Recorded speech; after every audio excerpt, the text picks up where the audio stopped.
Alhamdulillah, alhamdulillahirabbil alamin, nahmaduhu wa nasta'inuhu wa nastaghfiruh wa na'udzu billahi min shururi anfusina wa min sayyiati a'malina. May yahdihillahu wa man yudlil fala hadiya lahu.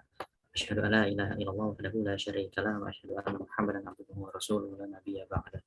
Allahumma shalli ala sayyidina Muhammad wa ala ali sayyidina Muhammad. Alhamdulillah, teman-teman semua, kita masih diberikan kesempatan, diberikan kenikmatan, nikmat iman, nikmat sehat, nikmat Islam, sehingga kita dapat berkumpul di sini, digerakkan hatinya untuk mengikuti kajian pada sore hari ini, yang insya Allah forum ini meskipun online akan senantiasa dirahmati oleh Allah Subhanahu wa taala.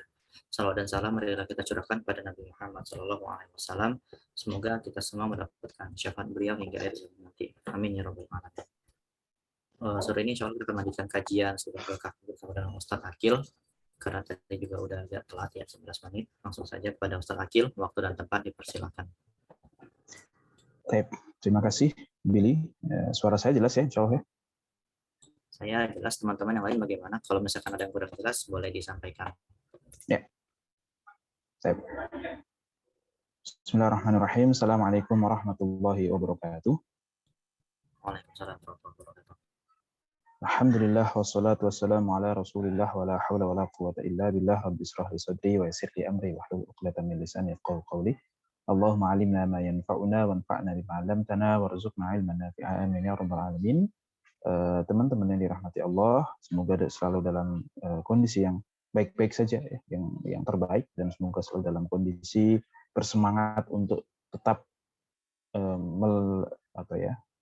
mencari ilmu ya, untuk memperkaya diri dengan ilmu, dan semoga kita semuanya tidak pernah mencukupkan diri dengan ilmu yang kita punya.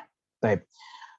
Alhamdulillah, puji syukur kehadirat Allah yang masih memberikan beribu-ribu kenikmatan, nikmat iman, nikmat Islam, sehingga pada kesempatan kali ini Allah masih berkenan memberikan hidayahnya kepada kita untuk kita bisa bermajelis ya, meskipun masih secara online ya, kita pilih, tapi semoga tidak mengurangi semangat kita untuk tetap memiliki ghirrah ya, memiliki semangat untuk thalabul ilmi.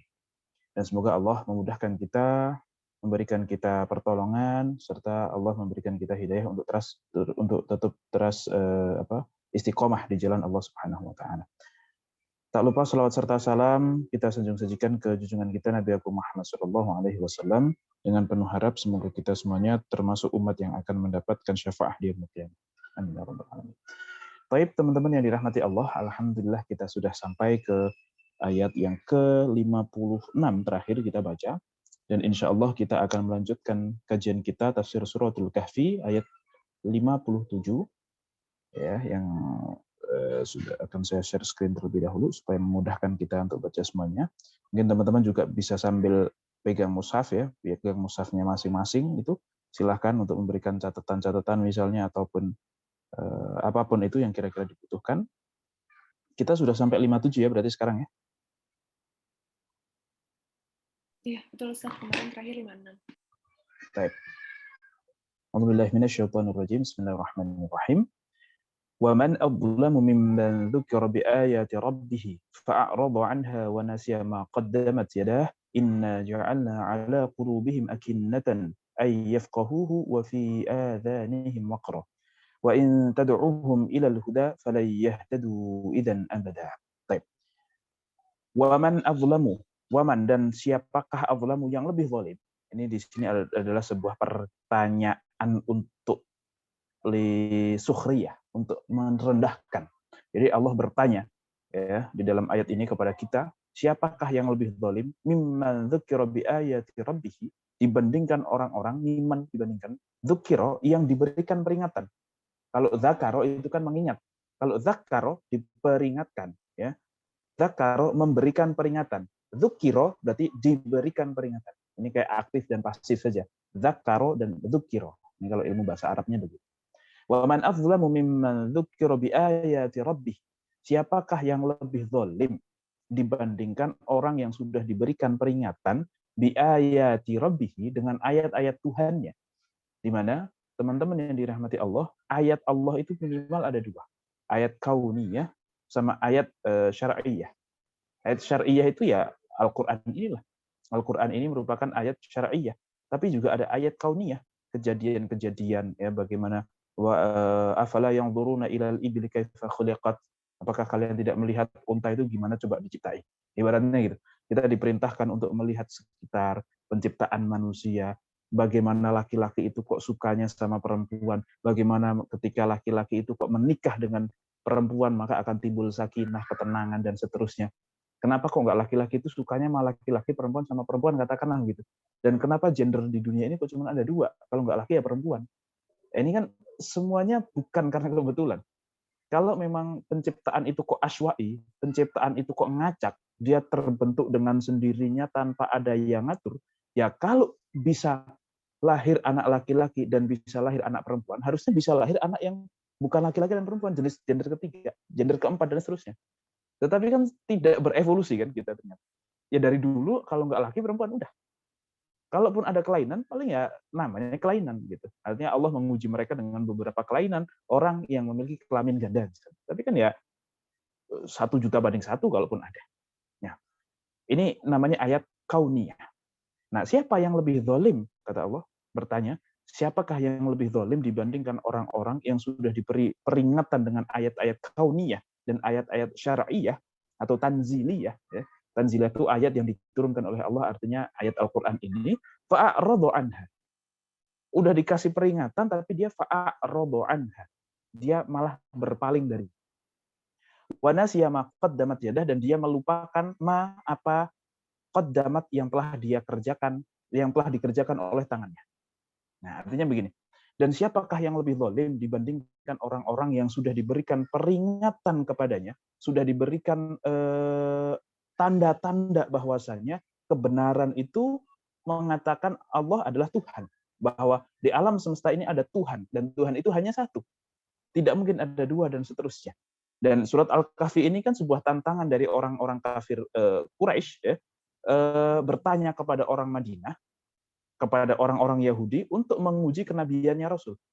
Dan memang ya cerita yang aneh-aneh begini tentang Ashabul Kahfi lah, tentang Nabi Musa, Nabi Khidir lah, tentang Dzulqarnain lah misalnya, itu adalah apa ya? Ya penting nggak penting. Artinya begini, ketika kita sudah melihat kemukjizatan Rasulullah itu sebenarnya sudah sangat cukup untuk membuat seseorang itu kemudian menjadi beriman. Tetapi kenapa kok penting juga menceritakan hal-hal yang aneh-aneh seperti ini yang sudah terjadi terdahulu?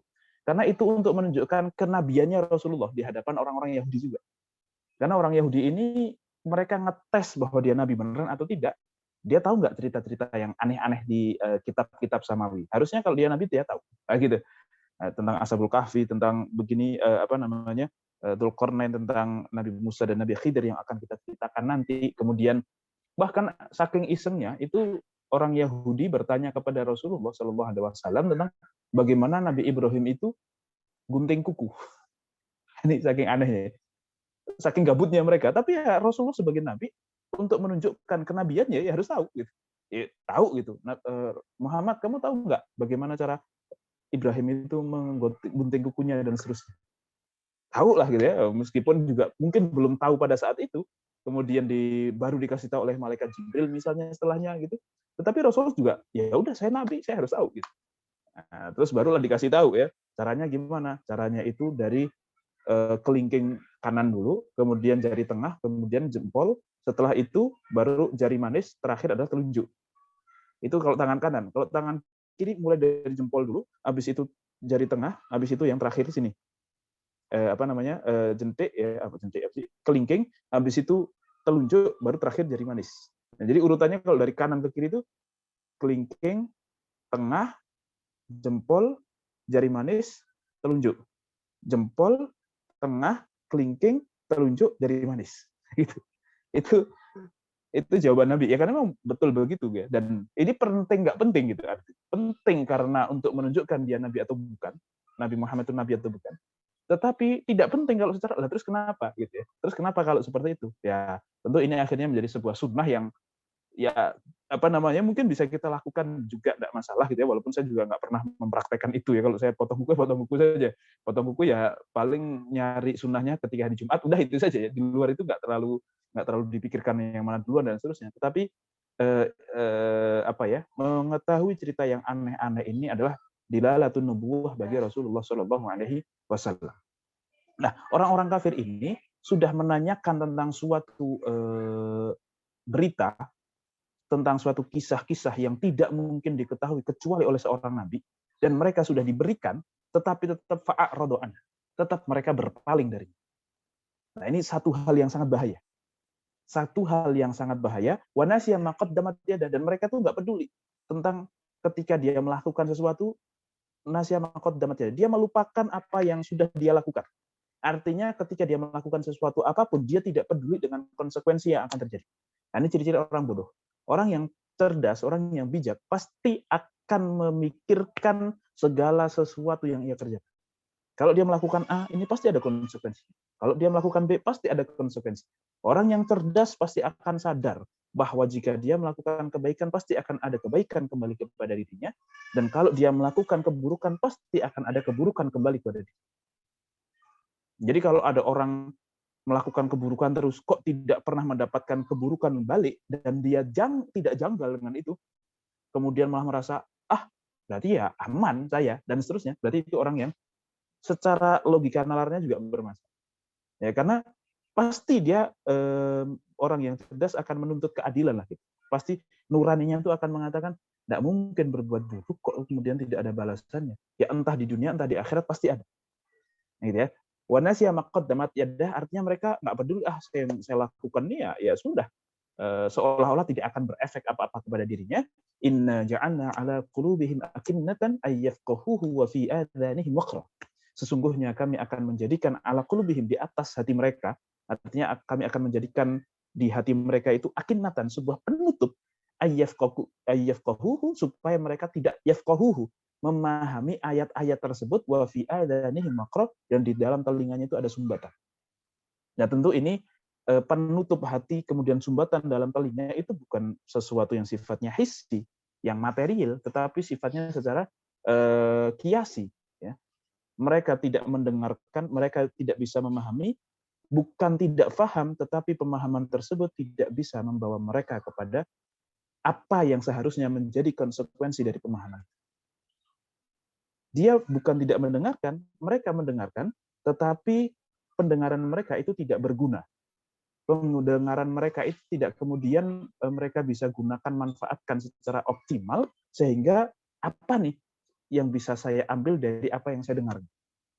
Dan hal ini terjadi, sering kali terjadi, karena apa? Fa'a'radu anha. Karena perbuatan ini tidak harus kepada orang kafir Quraisy, ya. Kepada kita pun ini juga harus jadi pelajaran. Ketika kita mengetahui sebuah kebenaran, kok kemudian kita fa'a'radu anha, kita menolaknya seolah-olah nggak apa-apa lah sedikit ini, gitu ya. Atau udahlah kayaknya enggak sih, gitu. Kita menolaknya, sekali kita pernah menolaknya, maka takutnya Allah akan menutup hati kita dan kita tidak bisa melihat suatu kebenaran. Ini bahayanya. Ya, ketika kita menganggap benar sesuatu yang salah, takutnya kita dibutakan atas sebuah kebenaran sehingga melihat seluruh kesalahan itu tidak masalah. Dan ini yang akan menjadi sangat-sangat problem bagi kita. Ketika Allah menutup mata hati kita, menutup telinga pendengaran hidayah kita, sehingga kita menganggap seluruhnya menjadi tidak masalah.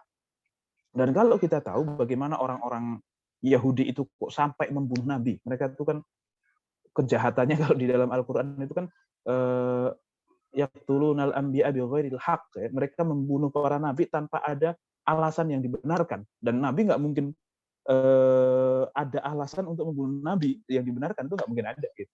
Tetapi mereka sampai tega melakukan. Di saat kalau kita kebayang nih, katakanlah kita cari preman sepreman-premannya, kira-kira kalau ketemu kiai mau ngebunuh apa enggak? Saya kira kalau kiainya nggak bermasalah atau nggak ada apa-apa, nggak akan dibunuh kok. Meskipun kiainya bilang, preman, ya namanya sholat itu wajib, ya namanya minumkan keras itu janganlah, dan seterusnya. Meskipun dia menyalah-nyalahkan si premannya, ya premannya kayaknya nggak sampai segitunya lah, katakanlah begitu ya. Tetapi kok bisa sampai Bani Israel itu kemudian membunuh para nabi? Ya karena ini fa'aradu anha. Dia dikasih kebenaran, nolak dulu. Nolak ya. Awalnya misalnya disuruh jangan makan riba. Ya. Akhirnya kalau dikit-dikit nggak apa-apa. Awalnya dikit-dikit, makin lama makin banyak. Setelah makan riba makin banyak, akhirnya jadi kaya gara-gara riba misalnya. Setelah kaya jadi riba, akhirnya nyoba-nyoba kemaksiatan lain. Dia ketika bermaksiat riba awal-awal itu merasa tidak tenang, merasa dia itu gundah gulana dengan kemaksiatan yang dia lakukan, tetapi ia tampik perasaan gundah gulananya itu, perasaan bersalahnya itu ia tampik dan ia hiraukan, ia abaikan, maka perasaannya akan hilang. Nah, inilah yang disebut sebagai inna ja'alna ala qulubihim akinnah. Kita tuh ditutup rasa kewaspadaan kita, rasa kekhawatiran kita kalau melakukan keburukan. Sehingga keburukan dianggap sudah biasa akhirnya. Meskipun kita secara logika, kalau ditanya, misalkan makan riba itu haram atau enggak? Ya haram. Dalam kondisi dia melakukannya, tapi nggak sadar gitu. Secara teori dia punya, tetapi secara hati, perasaan dia sudah tidak ada perasaan itu. Inna ja'alna ala qulubihim akinnatan ayyafqahuhu wa fi adhanihim waqar. Sampai akhirnya makan riba halal. Kemudian bukan halal, tapi mereka sudah tidak masalah dengan makan riba.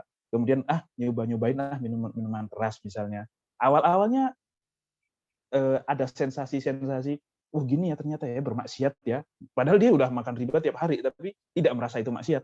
Akhirnya minuman keras dikit, lama-lama terbiasa. Setelah itu zina. Awal-awal mungkin deg-degan, mungkin nggak nyaman dan seterusnya, tapi karena itu selalu ia tampik, lama-lama biasa. Akhirnya kemaksiatan yang lebih besar lagi, menggugurkan kandungan, membunuh janin masih kecil. Nggak akan ada yang protes ini, toh bapaknya saya, toh ibunya dia, kita sepakat untuk membunuh, digugurkan dan seterusnya. Lama-lama dia dipermasalahkan sama orang tuanya, dituntut dan seterusnya, akhirnya membunuh dan seterusnya. Sampai akhirnya Nabi pun bisa dibunuh gara-gara dzalika bima asaw wa kanu ya'tadun.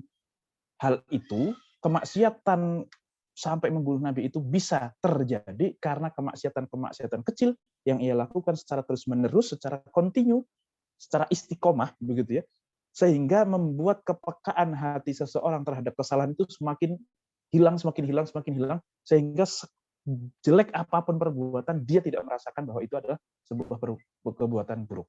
Nah, ini yang harus kita waspadai ini. Jangan sampai hati kita ini mati, nurani kita ini mati, keimanan kita itu hangus gara-gara terbiasa melakukan kemaksiatan. Sehingga Allah menjadikan ja'alna ala qulubihim akinnatan an yafqahuhu wa fi adhanihim waqar.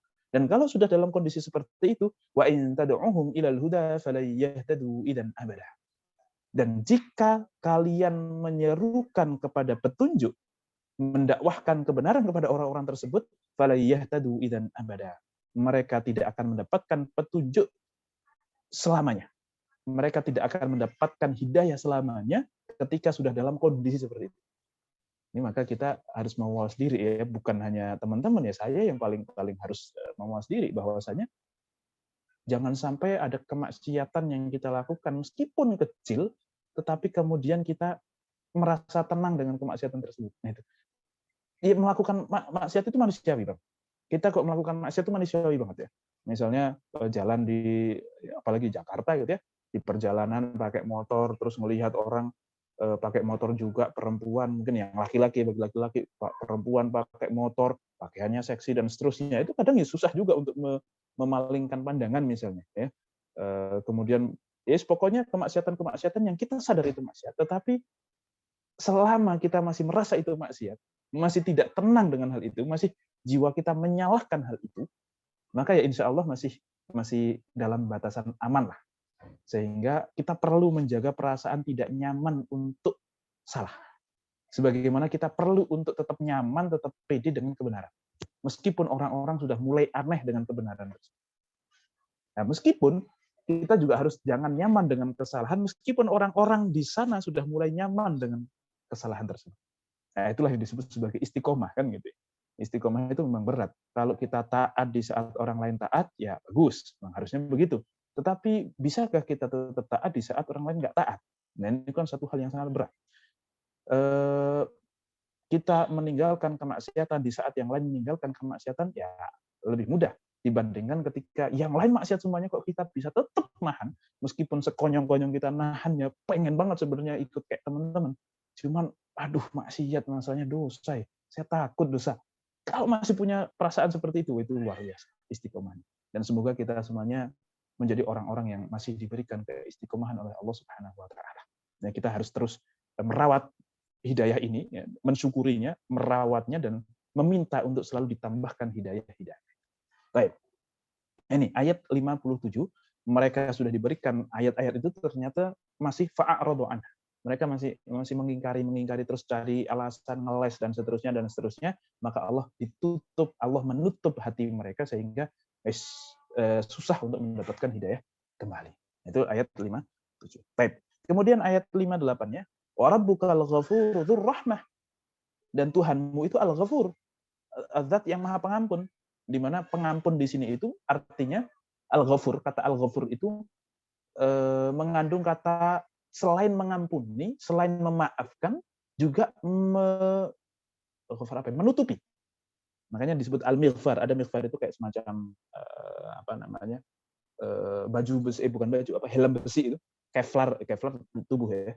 Yang helm besi ketika perang supaya kalau ada panah atau mungkin pedang itu nggak kena muka kita, tapi kena helm besi tersebut. Itu disebut sebagai mighfar, artinya menutupi. Nah, Al-Ghafur, Allah itu menutupi dosa-dosa kita. Jadi yang menutupi dosa-dosa kita itu adalah Allah dengan sifat Al-Ghafur. Selain mengampuni, Allah juga Al-Ghafur menutupi. Dengan harapan ketika kita dosanya ditutupi, tidak dibukakan ke publik begitu ya, tidak dipermalukan kita dengan kesalahan kita, meskipun itu memang kesalahan kita. Allah berharap kita akan kembali kepada-Nya. Allah berharap kita akan bertobat, berhenti dari kemaksiatan. Jadi kita itu sangat ditunggu-tunggu oleh Allah. Pertaubatan kita itu sangat ditunggu oleh Allah Subhanahu wa taala. Sehingga kalau di dalam hadis dikatakan jika kita mendatangi Allah dengan berjalan, Allah akan berlari. Jika kita berlari, maka Allah akan lebih cepat dan seterusnya. Itu menunjukkan bahwasanya Allah lebih menunggu kita dibandingkan kita menunggu Allah. Karena memang Allah Subhanahu wa taala itu adalah zat yang lebih sayang kepada manusia dibandingkan seorang ibu pada anaknya. Kita tahulah hadisnya tentang bagaimana seorang anak yang ditemukan ibunya dalam kondisi hilang, dalam kondisi peperangan, yang nggak entah hidup entah mati, tiba-tiba ketemu. Sayangnya kayak gimana? Apakah mungkin dalam kondisi seperti itu anaknya dilemparkan kembali ke api? Nggak mungkin. Allah lebih sayang. Kenapa? Begini logikanya. Ibu itu hanya ketitipan hamil, melahirkan. Cuman 9 bulan dan melahirkan dengan sakit yang seperti itu. Ya sakit banget, memang tidak bisa kita remehkan. Tetapi dibandingkan dengan Allah yang menciptakannya dari nol. Yang menciptakannya dari bukan apa-apa. Kalau perempuan yang hamil, cuman mohon maaf berhubungan, tahu-tahu hamil, nggak tahu proses bagaimana penciptaan di dalam, dia nggak berusaha untuk misalnya lagi mager nih, udahlah biarin aja di dalam perut dalam kondisi masih mudghah atau masih dalam kondisi zigot atau apa. Besok lagi lah diterusin kita bikin, kan enggak. Orang mau malas-malasan tidur-tiduran tiap hari tidur pun kalau hamil 9 bulan ya jadi gede gitu. Kan gitu. Nggak ikut bikin gitu. Dia perempuan itu ya udah diem aja. Lama-lama jadi sendiri gitu. Makan jadi gitu. Kita nggak ikut prosesnya, tetapi begitu sayang kita kepada anak. Ya jangankan yang ibu-ibu, yang laki-laki, yang bapaknya pun sayang banget sama anaknya. Apalagi kok Allah yang menciptakan itu, yang memproses dari yang tadinya mani, kemudian ketemu ovum, dan seterusnya, memberikan ruh, dan seterusnya. Itu Allah semuanya. Maka kalau kita merasa kita adalah orang yang paling sayang kepada anak kita, salah. Allah lebih sayang kepada anak kita dibandingkan kita. Sebagaimana Allah lebih sayang kita dibandingkan orang tua kita. Nah itu makanya kita harus nyaman dengan Allah, kita tuh harus ketika menghadap dengan Allah itu lebih nyaman dibandingkan kita menghadap kepada orang yang paling sayang dengan kita pun, yang paling ngerti dengan kita pun. Allah jauh lebih mengerti kepada kita dibandingkan siapa. Nah, itu perasaan-perasaan yang harus kita hadirkan. Dan ya memang seperti itu. Al-Ghafur mengampuni dan Allah menutupi dosa-dosa kita yang kita tahu dosa kita salah. Dengan harapan supaya nanti taubat. Dzur Rahmah memiliki zat yang memiliki kasih sayang. Lau yu'akhidhuhum bima kasabu la'ajjala lahumul 'adzab. Dan jika dia ingin menyiksa mereka bima kasabu dengan perbuatan mereka, la'ajjala lahumul 'adzab, tentu dia akan menyegerakan kepada mereka siksaan. Kalau memang Allah menginginkan keburukan, menginginkan ini orang kurang ajar langsung diadab sama Allah, ya pasti akan dilakukan saat itu juga. Tetapi sekali lagi Allah itu Ghafur, Maha Pengampun. Allah memberikan penundaan, memberikan kesempatan kepada seseorang supaya bertaubat. Dan itulah yang Allah inginkan. Jadi Al-Ghafur itu mengampuni dan juga menutupi dan juga memberikan salah satu rahmah kasih sayang Allah kepada kita adalah menunda untuk diazab atas kesalahan-kesalahan yang sudah kita lakukan, yang harusnya setelah dilakukan, kalau namanya kita kesel sama orang. Kalau kita kesel sama orang, dipukul sama orang misalnya, ya kita keselnya pas habis dipukul, habis itu langsung kita tonjok balik. Kan gitu. Itu manusia begitu, tapi Allah enggak. Allah ya sudah biarin dulu. Siapa tahu dia bertobat, mengaku kesalahannya, nanti akan aku terima pertaubatannya, nanti akan aku berikan kasih sayangku dan seterusnya. Nah, salah satu bentuk kasih sayangnya Allah tidak langsung menghadap orang yang melakukan kesalahan. Bal lahum mau'idul lan yajidu min dunihi mau'ila. Tetapi lahum bagi mereka orang-orang yang melakukan kesalahan tersebut, mau'idun, ada perjanjian, ada waktu tertentu yang sudah ditentukan.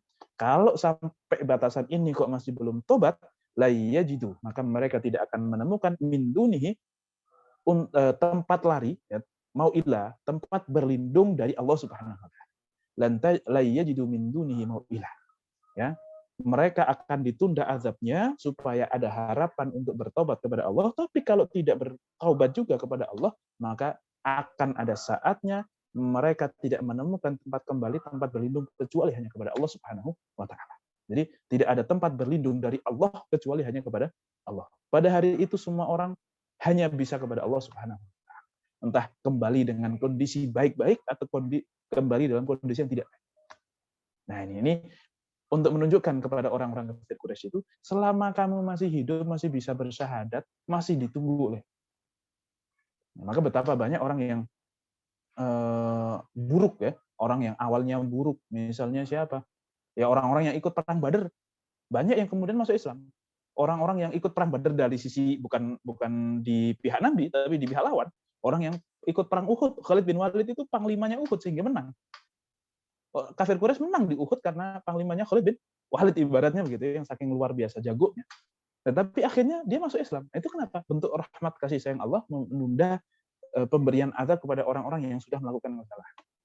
Baik, maka kita sebagai umat muslim, sebagai umat yang beriman kepada Allah Subhanahu wa taala, yang memiliki harapan kepada Allah, harus lebih menyadari bahwasanya betapa luar biasanya kasih sayang Allah kepada kita itu. Ketika kita banyak melakukan dosa, Allah kok nggak langsung cabut kita pada saat itu juga. Kenapa kok Allah tidak langsung adab kita, langsung hukum kita di saat itu juga, tetapi Allah masih memberikan penundaan. Maka ya Allah terima kasih. Mohon maaf jika saya melakukan dosa, yang namanya manusia gitu ya. Tapi ya terima kasih, bagaimanapun Engkau adalah Zat yang Maha Pengasih dan Penyayang. Nah, sehingga seberat apapun dosa kita tetap kembali kepada Allah Subhanahu wa taala, dan jangan dalam perasaan yang terlalu takut begitu ya, karena bagaimanapun Allah Subhanahu wa taala sangat penyayang. Nah itu. Jadi kalau saya pribadi lebih senang kalau melihat lebih banyak melihat sisi rojanya dibandingkan khaufnya. Meskipun ada kesempatan-kesempatan kita harus melihat dari sisi khaufnya. Ketika kita sudah mulai mengentengkan dosa dan seterusnya, itu harus berbanyak khauf. Tetapi ketika happy ini ya, harusnya seseorang itu berhubungan dengan Allah dalam kondisi happy. Makanya orang kalau sudah sepuh, sudah mau wafat begitu ya, apalagi sudah nazak, itu jangan ditakut-takutin, tapi dikasih tenang. Nah, Allah itu Maha Penyayang. Kalau mau pulang aja kepada Allah, nggak apa-apa. Allah akan menerima dengan baik Mama. Insya Allah seluruh amal baik akan diterima oleh Allah dan seluruh dosa Mama akan diampuni. Udah tenang aja. Dibikin tenang. Supaya apa? Supaya dia memiliki husnudzon dengan Allah, supaya dia ketika bertemu dengan Allah itu dalam kondisi ridho. Oh ya udah, kalau gitu saya tenang. Ketemu sama Allah, ya udah siap deh ketemu sama Allah. Nah, ketika dia ridho kepada Allah, maka Allah juga ridho. Nah, makanya penting sekali untuk kita itu selalu ridho, selalu santai, selalu tenang ketika berhubungan dengan Allah Subhanahu wa taala. Baik. Itu ayat ke-58. Wa tilqal qura ahlaknahum lamma zalamu wa ja'alna limahlikihim mau'ida. Dan itulah negeri-negeri yang kami hancurkan, kami binasakan, lamma zalamu, karena kezaliman yang mereka lakukan, wa ja'alna, dan kami jadikan limahlikihim mau'ida, kebinasaan mereka itu pada waktu yang sudah ditentukan. Artinya orang-orang kafir Quraisy sudah ada sebelum kalian itu yang nolak, dan lihatlah akibatnya bagaimana. Di mana mereka juga tahu kisah tentang kaum Ad, kaum Samud, kaum Lut, itu mereka tahu gitu ya. Makanya lihatlah umat-umat terdahulu yang sudah dibinasakan oleh Allah. Emang nggak mau mengambil pelajaran dari situ, kan gitu. Maka orang yang cerdas, orang yang bijak, dia akan menanggalkan kegengsiannya untuk menyelamatkan dirinya, kan gitu. Ya, sedangkan orang-orang yang diperbudak hawa nafsu, dia lebih meninggikan gengsinya meskipun dirinya harus menderita. Nah, ini kan kadang kita juga seperti itu, diperbudak oleh hawa nafsu kita sendiri. Nah, jadi kita tuh lawannya bukan lawan orang lain, tapi lawan hawa nafsu kita sendiri yang kadang suka ingin memperbudak kita sendiri. Nah, jadi kita mendolimi diri kita. Itu sangat sering terjadi. Maka Allah mengingatkan untuk jangan seperti itu. Ya, lihatlah bahwasanya di umat-umat terdahulu itu sudah banyak yang harusnya bisa jadikan pelajaran untuk kamu. Maka hilangkanlah unsur takabur, hilangkanlah unsur kesombongan diri, ego, bahwa masa Muhammad sih, masa saya jadi ikut Muhammad sih. Mereka menolak hanya karena itu, kebanyakan hanya karena itu, bukan karena kayaknya logikanya masih nggak bener deh, enggak. Kalau masalah logika mereka sudah menerima bahwa itu memang benar, cuman kenapa kok saya harus masuk Islam gitu? Kenapa kok saya harus jadi pengikut Muhammad? Nah, itu yang jadi masalah kan. Apalagi kalau saya mau masuk Islam tapi tolong yang kafir, yang miskin-miskin diminggirin dan seterusnya. Nah, ini kan pelajaran buat mereka juga. Baik. Jadi kita harus merendahkan diri kita, kita harus menghilangkan ego kita, harus asidku itu tulus di dalam melihat sesuatu itu murni, tanpa ada tendensi apapun, tanpa ada embel-embel, saya dapat apa ya? Wah, saya kalau kayak gitu nanti direndahkan. Ya, kebenaran adalah kebenaran. Jangan dilihat atas nama saya dapat apa, atau saya kehilangan apa, kalau mengaku itu sebagai sebuah kebenaran. Nah itu, jangan kita embel-embelkan unsur manusiawi kita dalam melihat kebenaran. Baik. Itu ayat 59 tentang bagaimana Allah memberikan wa'id, memberikan ancaman buat mereka yang tidak mau beriman kepada Allah Subhanahu wa taala, padahal sudah diberikan bayinat, diberikan ayat-ayat yang sudah sangat luar biasa gamblang. Kemudian kita masuk ke kisah yang kedua. Kalau tadi kisah yang ketiga berarti ya. Pertama kisah Ashabul Kahfi, kedua kisah dua orang, yang satu miskin yang satu kaya, yang miskin beriman yang kaya kafir. Kemudian yang ketiga adalah kisah Nabi Musa dan Nabi Al-Khidir. Baik. Wa idz qala Musa li fatahu la abrahu hatta ablugha majma'al bahraini aw amdiya huquba. Ini sudah ada yang bisa bantu saya bacain? Ilham lah ya. Si Billy. Baik, tafadhol.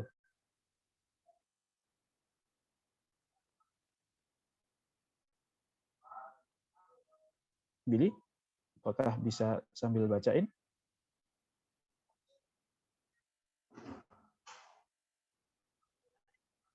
Oke. Wa idz qala, dan tatkala qala berkata, siapa yang berkata? Musa. Nah, ini tiba-tiba langsung ngomongin masalah Musa. Li fatahu, kepada pembantunya, ya ini namanya nanti Yusha. Nah, yang mana nanti akan menjadi nabi juga. Yusha bin Nun, la abraha. Kita tidak akan berhenti. La abrahu.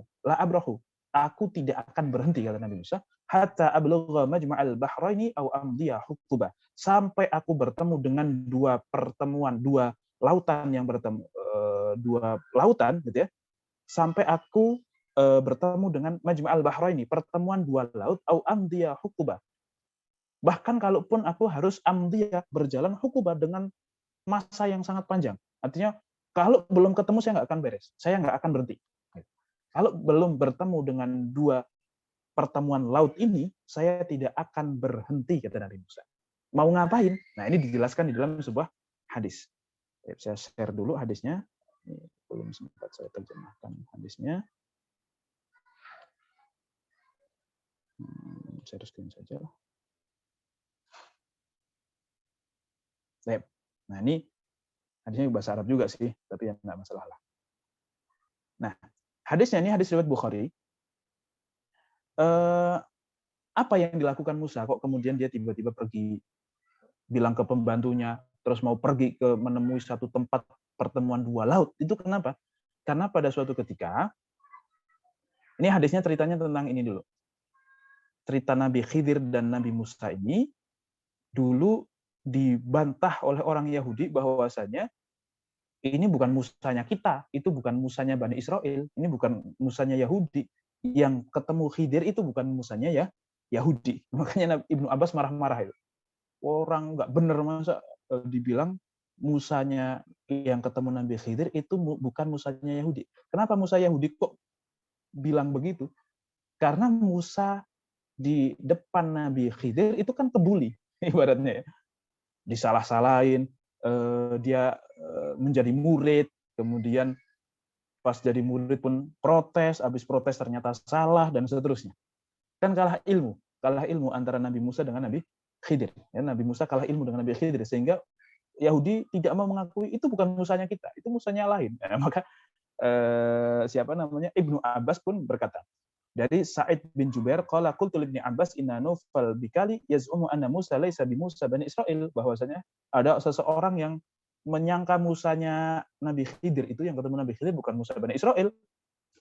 Innama huwa Musa akhar, dia Musa yang lain. Faqala kadzaba Abdullah, dia berbohong itu musuh Allah itu. Hadatsana Abi Ubay bin Ka'ab an Nabi sallallahu alaihi wasallam, karena saya dapat hadis dari Nabi Muhammad sallallahu alaihi wasallam, qama Musa Nabi khatiban fi Bani Israil fasuila ayyun nasi a'lam. Baik.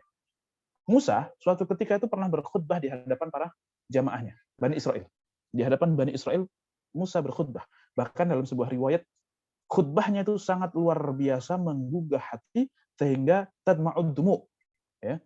Sehingga orang-orang itu meneteskan air mata, hati mereka menjadi teriris gitu karena saking luar biasanya ceramahnya Nabi Musa ya. Sehingga karena semua orang terpesona dengan ceramahnya Nabi Musa, selesai Nabi Musa ceramah, beliau ketika pergi ada seseorang yang fa'adrakahu rajulun. Seseorang itu mendekatinya, seseorang itu bertanya, nututi, ya mengikuti Nabi Musa. Kemudian, wahai Nabi Musa, ayyun nasi a'lam, kira-kira ada enggak yang lebih alim daripada engkau ini?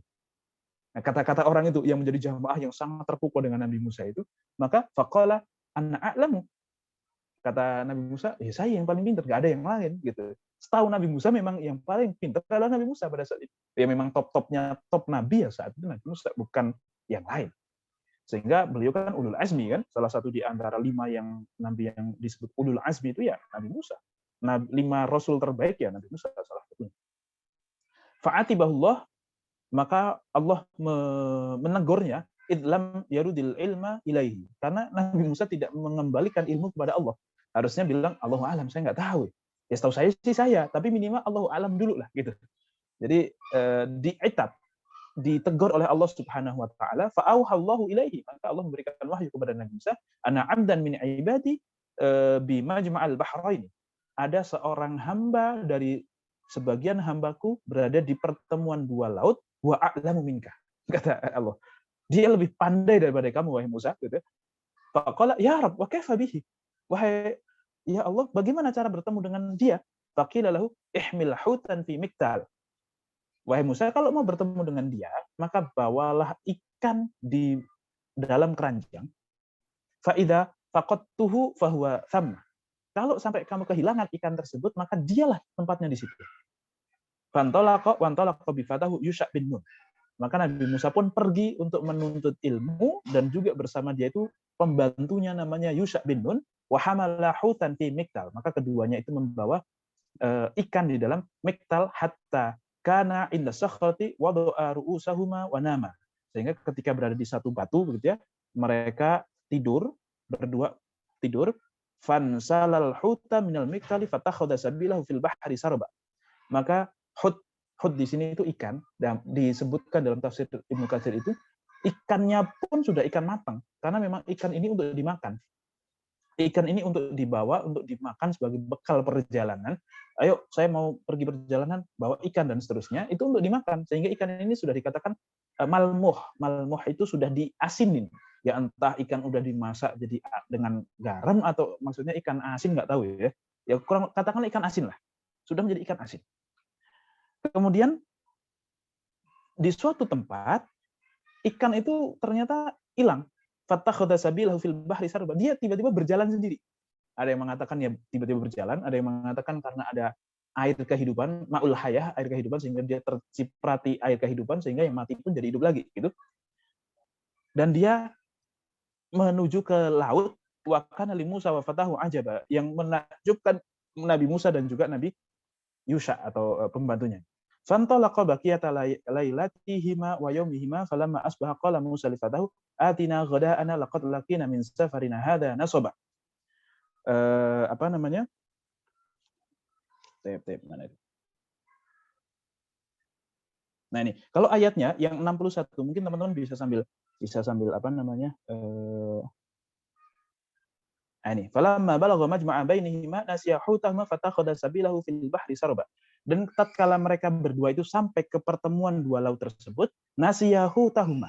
Keduanya lupa. Nabi Musa ya lupa, Yusha juga lupa dengan ikan tersebut. Hutahuma. Fatakhadha sabilahu fil bahri saraba. Sehingga dia tiba-tiba lepas dengan lompat ke laut.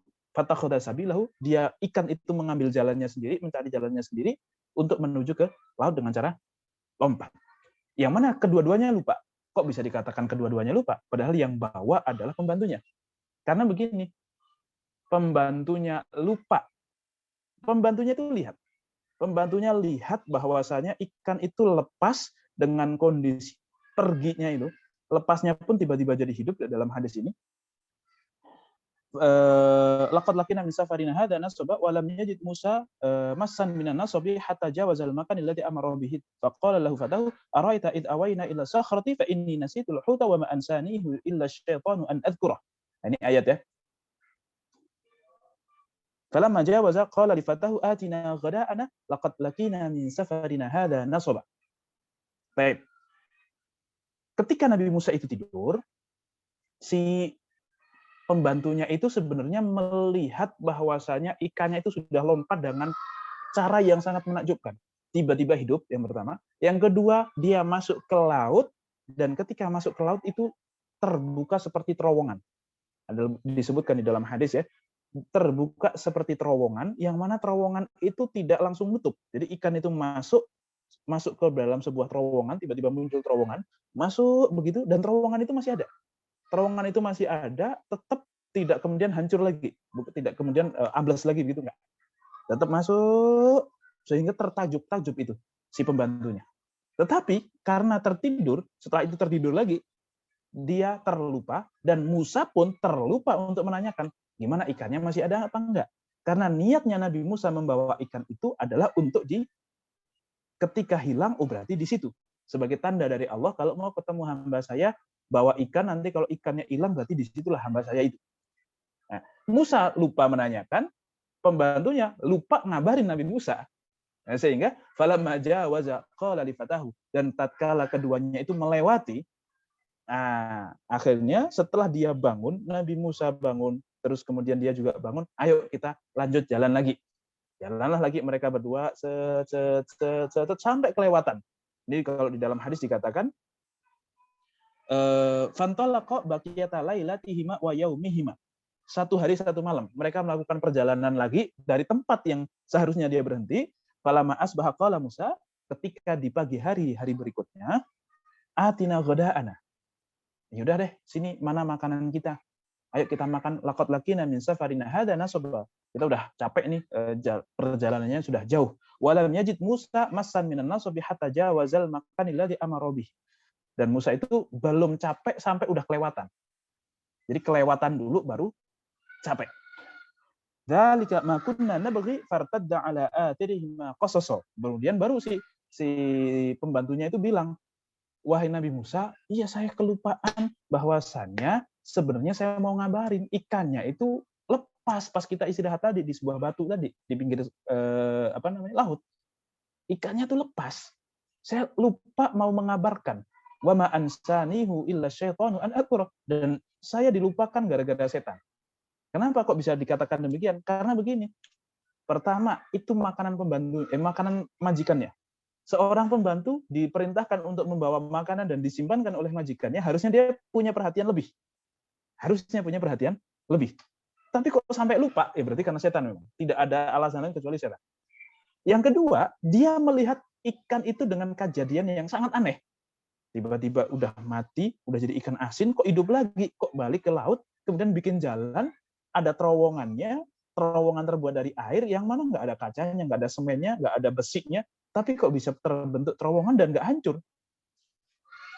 Tapi beliau lupa menceritakan ke Nabi Musa, padahal itu kan harusnya menakjubkan. Harusnya kalau kita melihat suatu kejadian yang menakjubkan, itu kita tidak lupa, harusnya. Tetapi Nabi Musa atau Nabi Yusha, pembantunya Nabi Musa ini lupa. Kemudian setelah berjalan satu hari satu malam, ya di pagi harinya, ya udah mana makanannya, kita udah capek nih. Barulah keingat, oh iya, Masya Allah, lupa saya Nabi Musa dulu begini. Nah, kemudian di ayat berikutnya tadi, laqad laqina min safaradina hadza nasaba qala ara'aita id awaina ila sakhrah. Pembantu itu berkata, Yusha bin Nun tadi, ara'aita,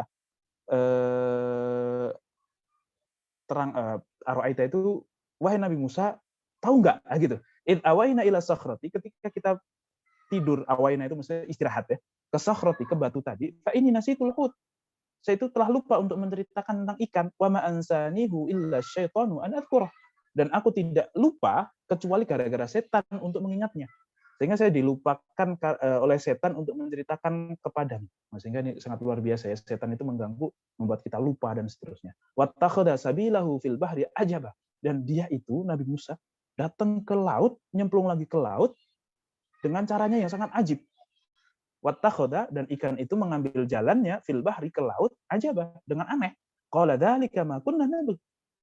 Dan Nabi Musa pun berkata, dzalika, itulah tempat itu, hilangnya ikan itulah yang ma kunna nabghi. Itu sesuatu yang kita cari.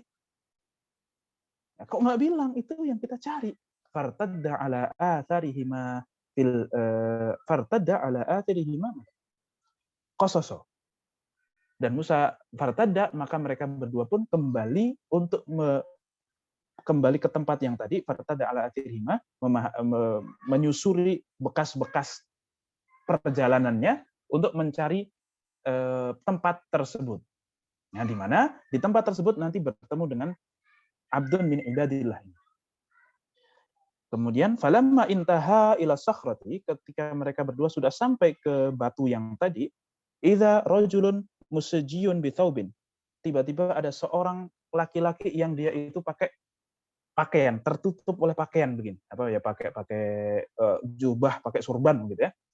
Dan dikatakan sebagai namanya Khidir, nama Khidir itu katanya bajunya warna hijau, karena Khidrun itu kan dari khadra, artinya hijau gitu ya. Walaupun enggak terlalu penting juga warnanya apa dan seterusnya. Au qala tusajjid bi thawbihi fasalama Musa. Maka Nabi Musa pun memberikan salam kepada Nabi Khidir ini, faqala la Khidir. Maka Nabi Khidir berkata, wa ani bi ardika salam. Ketika Nabi Musa memasuki terowongan tersebut, kemudian bertemu dengan seorang hamba, tiba-tiba ada seorang lelaki yang menutupi dirinya dengan itu, Assalamualaikum, kepada Nabi Khidir. Tapi Nabi Khidir jawabnya apa? Wa ani bi ardika salam. Kok ada yang mensalami di duniaku ini, atau di sini kok ada yang menyalami gitu. Malah heran dengan salam itu. Kok ada orang yang nyalamin sih gitu. Enggak menjawab salamnya tapi malah begitu. Faqala ana Musa. Barulah Nabi Musa mengenalkan diri. Saya Musa. Faqala Musa Bani Israel. Nabi Khidir tanya, maksudnya Musa Bani Israel? Berarti memang sudah sangat terkenal nih. Nabi Musa itu sudah kondang di mana-mana. Di kalangan para, ya namanya wali, namanya nabi, pasti diketahui oleh nabi yang lain lah. Kurang lebih seperti itu. Artinya di sini baru pertemuan pertama kali, tidak saling kenal mereka, bahkan Nabi Khidir pun tidak tahu kalau itu Musa. Dan Musa Bani Israel maksudnya, iya, na'am. Faqala hal attabiqa ala an tu'allimani mimma 'ullimta rusyda. Langsung Nabi Musa berkata, wahai Nabi Khidir, bolehkah aku untuk belajar kepada kamu tentang apa yang sudah kamu ketahui? Qala innaka lan tastati'a ma'iya sabra. Wahai Musa, kamu enggak akan bisa sabar kepadaku. Ya Musa, ini ala ilmin min ilmillahi 'allamaniya la ta'lamuhu anta. Wahai Musa, sesungguhnya Allah memberikan ilmu kepadaku yang tidak kamu ketahui. Wa anta ala ilmin 'allamakahu wa la a'lam. Dan kamu punya ilmu yang saya tidak ketahui. Maka Nabi Musa pun mengatakan, satajiduni insyaallah sabir. Wahai Nabi Khidir, insya Allah kamu akan mendapati saya sabar. Wala a'silaka amra, saya tidak akan menolak perintahmu. Fantalaqa yamsyani ala sahilil bahri laisa lahuma safinatun. Baik, ini baru nanti ceritanya Nabi Musa dan Nabi Khidir dengan cerita-cerita yang ajib tadi. Baik. Itu hadisnya tadi ya. Yang mana ini bersinggung beririsan sebenarnya dengan ayat ini ya. Kalau kita bacakan ayatnya, fawajada 'abdan min 'ibadina atainahu rahmatan min 'indina wa 'allamnahu min ladunna 'ilma. Nah, maka keduanya Nabi Musa dan Nabi Yusha ini menemukan seorang hamba dari hamba-hamba kami yang kami berikan kepadanya rahmat min 'indina, dari sisi kami, wa 'allamnahu min ladunna 'ilma, dan kami ajarkan kepada mereka min ladunna 'ilma, ajarkan kepada beliau min ladunna, dari sisi kami ilmu. Nah, inilah disebut sebagai ilmu laduni itu. Orang-orang kalau kita dengar ada orang nggak belajar kok tiba-tiba alim, wah itu ilmu laduni. Maksudnya laduni itu min ladunhu, min ladunna ilma. Ya, dari sisi Allah, langsung diajarkan oleh Allah. Ya sangat mungkin memang orang punya ilmu laduni, tetapi ya harus banyak pembuktiannya. Sebagaimana pastinya kalau orang punya ilmu laduni itu pasti wali. Nah, cuman siapa saja bisa ngaku wali saat ini. Yang paling penting dari seorang wali adalah yang memiliki keistiqomahan di dalam syariat. Jadi memang kalau kita katakan ada level syariat, ada level makrifat, ada level hakikat, itu ada memang. Ada level-level seperti itu. Tetapi bukan berarti orang yang sudah sampai level hakikat, dia meninggalkan syariat, tidak. Orang tahapan awal minimal harus mengerjakan syariat. Setelah syariat, dia harus mulai untuk makrifat, untuk mengetahui siapa Allah, sampai kepada ilmu hakikat. Hakikat itu apa? Mengetahui sebenarnya apa sih ilmu itu, sebenarnya apa sih yang harus saya lakukan, siapa saya, siapa Allah, dan seterusnya itu. Kalau sudah sampai tahu itu semuanya, maka itu sudah sampai level hakikat. Dan itu butuh tidak sekedar butuh pengetahuan. Syariat bisa dikatakan cuma sekedar pengetahuan, cuma sekedar oke, sholat wajib, kenapa kamu sholat? Saya takut masuk neraka, kalau sholat nanti dapat surga. Begitu dah. Kenapa kok sholat subuh 2 rakaat sebelum sholat subuh biar punya dunia isinya dan seterusnya. Udah, cuman itu saja. Itu berarti syariat itu. Kalau kita sholat masih karena diri kita, itu berarti masih syariat. Yang mana kalau sudah sampai level hakikat, tentu ini susah ya. Salah satunya adalah kita sholat, kenapa kok kamu sholat? Kenapa kok kamu menyembah Allah? Ya karena memang Allah Tuhan. Saya hamba. Pantasnya Tuhan yang disembah, pantasnya hamba yang nyembah. Udah. Tanpa tendensi apapun. Itu berarti sudah sampai ke level hakikat. Tapi masih sholat. Bukan kemudian kalau sudah sampai hakikat terus nggak sholat, nggak ada. Dan nggak ada juga yang bilang begitu. Kalau sudah sampai level hakikat udah nggak perlu sholat, nggak ada. Kita tahu torikoh banyak dan banyak ulama torikoh dan itu baik, torikoh itu baik gitu ya. Tetapi kalau sampai berkampanye torikoh meninggalkan syariat, itu salah. Kalau sampai ada torikoh yang begitu salah, kalau ada yang memprofilkan, mengkabarkan bahwa torikoh seperti itu juga, itu perlu dicurigai siapa dia, apakah pernah bertorikoh kok sehingga mengabarkan torikoh itu begitu. Gitu ya. Jadi ada. Nah ini yang disebut sebagai wa'allamnahu min ladunna ilma, dan kami ajarkan kepada Khidir ilmu dari kami. Qala lahu Musa, dan memang yang namanya seluruh ilmu itu dari Allah Subhanahu wa taala. Maka kita ketika mau ngaji kan Allahumma 'allimna ma yanfa'una, ya Allah ajarilah kami. Kan gitu. Kita mintanya kepada Allah. Karena kata Waqi gurunya Imam Syafi'i, wa'lam annal ilma nurun wa nurullahi la yuhdalil asi, kan gitu. Ketahuilah bahwa ilmu itu adalah cahaya, dan cahaya dari Allah itu tidak akan diturunkan kepada orang yang bermaksiat. Artinya memang kita belajar ilmu ya dari Allah Subhanahu wa taala. Meskipun wasilahnya adalah ini, itu, dan seterusnya, tetapi kita meminta ilmu bukan kepada guru kita. Kita menjadi berilmu bukan karena kita belajar. Meskipun kita wajib belajar untuk mendapatkan ilmu, tetapi yang ngasih ilmu adalah karena Allah memberikannya kepada kita. Qala lahu Musa hal attabi'uka ala an tu'allimani mimma 'ullimta rusyda. Musa berkata kepada Nabi Khidir, hal attabi'uka, apakah boleh saya mengikuti engkau ala an tu'allimani mimma 'ullimta rusyda, supaya engkau bisa mengajarkan kepadaku dari ilmu yang telah engkau diberikan pengajarannya oleh Allah Subhanahu wa taala. Kemudian Nabi Khidir menjawab, qala innaka lan tastati'a ma'iya sabra.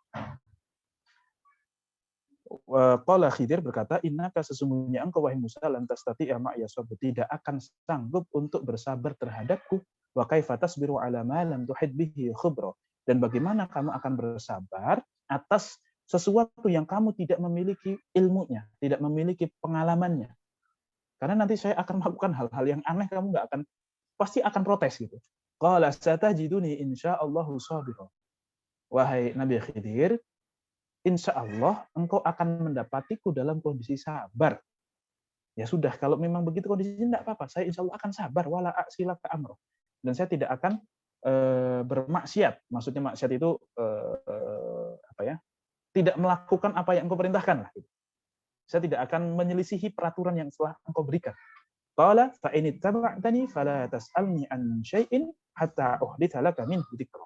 Jika kamu ingin benar-benar mengikutiku, maka janganlah bertanya kepadaku tentang sesuatu sampai aku menceritakannya kepada kamu langsung. Qala fa in ittaba'tani, kalau kamu mengikuti aku, jangan fala tas'alni, maka janganlah kamu menanyai aku an syai'in dari sesuatu hatta uhditsa, sampai aku yang cerita sendiri kepada kamu. Nah, itu syarat daripada Nabi Khidir kepada Nabi Musa kalau memang dia mau berguru kepada Nabi Khidir. Nabi Musa berguru kepada Nabi Khidir. Nah, ini adalah cerita yang keempat, berarti yang ketiga ya. Yang ketiga tentang pertemuan Nabi Musa dan Nabi Khidir. Konteksnya adalah karena latar belakangnya Nabi Musa mengatakan bahwa aku a'lamun nas. Apakah ada orang yang lebih pintar lagi daripada engkau wahai Nabi Musa? Ana a'lam, saya yang paling alim. Maka sama Allah Subhanahu wa taala ditegur dengan ada kok satu hambaku yang lebih pintar dari kamu. Artinya ada ilmu-ilmu yang dia tahu kamu nggak tahu. Dan ini Nabi Khidir juga sudah sangat fair. Saya punya ilmu yang kamu nggak tahu, kamu juga punya ilmu yang saya nggak tahu. Itu sudah sangat fair sekali. Maka banyak faedah yang bisa kita ambil dari perjalanan atau kisah ini. Apa? Yang pertama, nah ini kalau kita ceritakan tentang Nabi Musa itu adalah seorang hamba yang sangat luar biasa, yang sangat luar biasa memiliki hubungan mesra dengan Allah Subhanahu wa taala, sehingga Nabi Musa itu disebut sebagai kalimullah. Kenapa kok begitu? Karena memang ternyata Allah Subhanahu wa taala sangat mencintai Nabi Musa. Sangat mencintai Nabi Musa karena kepolosannya. Jadi Nabi Musa itu pinter, suka protes, tapi polos dengan makna hatinya itu sangat bersih. Sehingga kalau mau protes sama Allah, protes. Karena kepolosannya, karena kebersihan hati. Melihat sesuatu yang kok kayaknya tidak sesuai, dia protes gitu ya. Nah, beberapa contoh kepolosan atau kemesraan Nabi Musa dengan Allah Subhanahu wa taala itu ketika misalnya begini. Dulu Nabi Musa itu pernah protes umatnya dibunuh. Jadi Nabi Musa kan mau dapat Taurat. Kalau Nabi Muhammad dapat Al-Qur'an itu kan berangsur-angsur. 23 tahun itu turun terus secara sedikit-sedikit.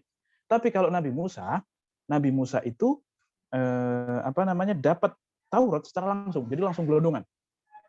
Makanya Nabi Musa datang ke Allah Subhanahu wa taala untuk mendapatkan Taurat ini, bahkan dikatakan sampai 40 hari dia nggak makan, nggak minum. Sampai 40 hari, dan dia memilih 70 orang dari kalangannya. Memilih 70 orang dari murid-muridnya untuk menjadi saksi. Ayo, saya mau dapat Taurat, saya dijanjikan oleh Allah ke Gunung Turi Saina untuk melihat Allah, untuk bertemu Allah, untuk mendapatkan Taurat. Ayo, kalian menjadi saksi kalau saya itu nanti dapat Taurat dari Allah. Akhirnya mereka berjalan semuanya ke Gunung Turi Saina. Kemudian Nabi Musa ke belakang gunung katakanlah, atau naik ke atas gunung, sedangkan murid-muridnya itu berada di satu tempat yang lainnya. 70 orang ini kemudian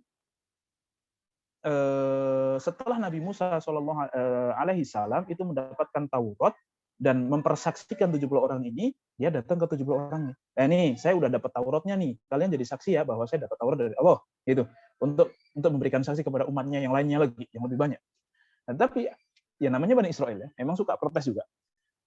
Maka mereka tuh berkata, falamma akhadathum rajafatu qala rabbi law syi'ta ahlaktahum min qablu lan nu'mina laka hatta narallaha jahratan. Nah, kata yang 70 ini, ya enak aja kamu Musa, kamu udah bertemu Allah, melihat Allah, terus bilang dapat Taurat, terus bilang ke kita, saya udah melihat Allah. Ya kami belum menyaksikan. Kami nggak akan beriman sama kamu kalau kami belum menyaksikan. Nah, ini membuat Allah jengkel, membuat Allah itu marah kepada orang-orang ini, pengikut Nabi Musa ini, sehingga Allah memberikan petir kepada mereka, memberikan goncangan kepada mereka, sehingga mereka mati semuanya. Kenapa? Ya karena kalian itu bukan kelasnya Nabi. Kalau Nabi Musa pengen melihat Allah, ya wajar Nabi. Kalian bukan kelasnya Nabi. Kok minta untuk melihat Allah Subhanahu wa taala? Maka Allah binasakan semuanya mereka. Dan ini bikin Nabi Musa agak gondok gitu. Ya. Atuhlikuna mimma fa'ala sufaha'u minna. Bukan. Falamma akhadathumur rajafatu qala rabbi law syi'ta ahlaktahum min qablu wa iyaya. Ya Allah, kok malah dibunuh sih 70 itu? Kan saya pakai ke sini, saya undang ke sini untuk jadi saksi buat saya. Lah kalau mati semuanya nanti siapa yang menyaksikan saya? Gitu. Kalau memang gitu udah mendingan sekalian bunuh aja sekalian lagi gitu ibaratnya gitu. Jadi agak ada manja-manjanya juga Nabi Musa ini kepada Allah Subhanahu wa taala gitu. Ya kalau mau sekalian bunuh aja lah saya sekalian, enggak usah jadi nabi-nabi sekalian dah gitu. Ibaratnya agak ngambek sama Allah ini agak ngambek. Tapi justru malah kadang seperti itu yang membuat Allah Subhanahu wa taala itu sayang kepada Nabi Musa ini. Dan Nabi Musa pun memberikan apa ya namanya semacam teguran ya. Dia protes kepada Allah dengan mengatakan gitu, berprotes kepada Allah, atuhlikun bima fa'ala sufaha'u minna. Ya Allah, ini kan cuma orang-orang bodoh, ya udahlah kalau mereka ngomong begitu namanya orang bodoh, apakah engkau ya Allah sakit hati gara-gara orang bodoh ini? Ya udahlah, enggak usah kemudian diambil hatilah yang begitu. Nah, kurang lebih itu protesnya Nabi Musa kepada Allah Subhanahu wa taala karena kepolosan dia, karena kebaikan hati dia. Itu yang pertama.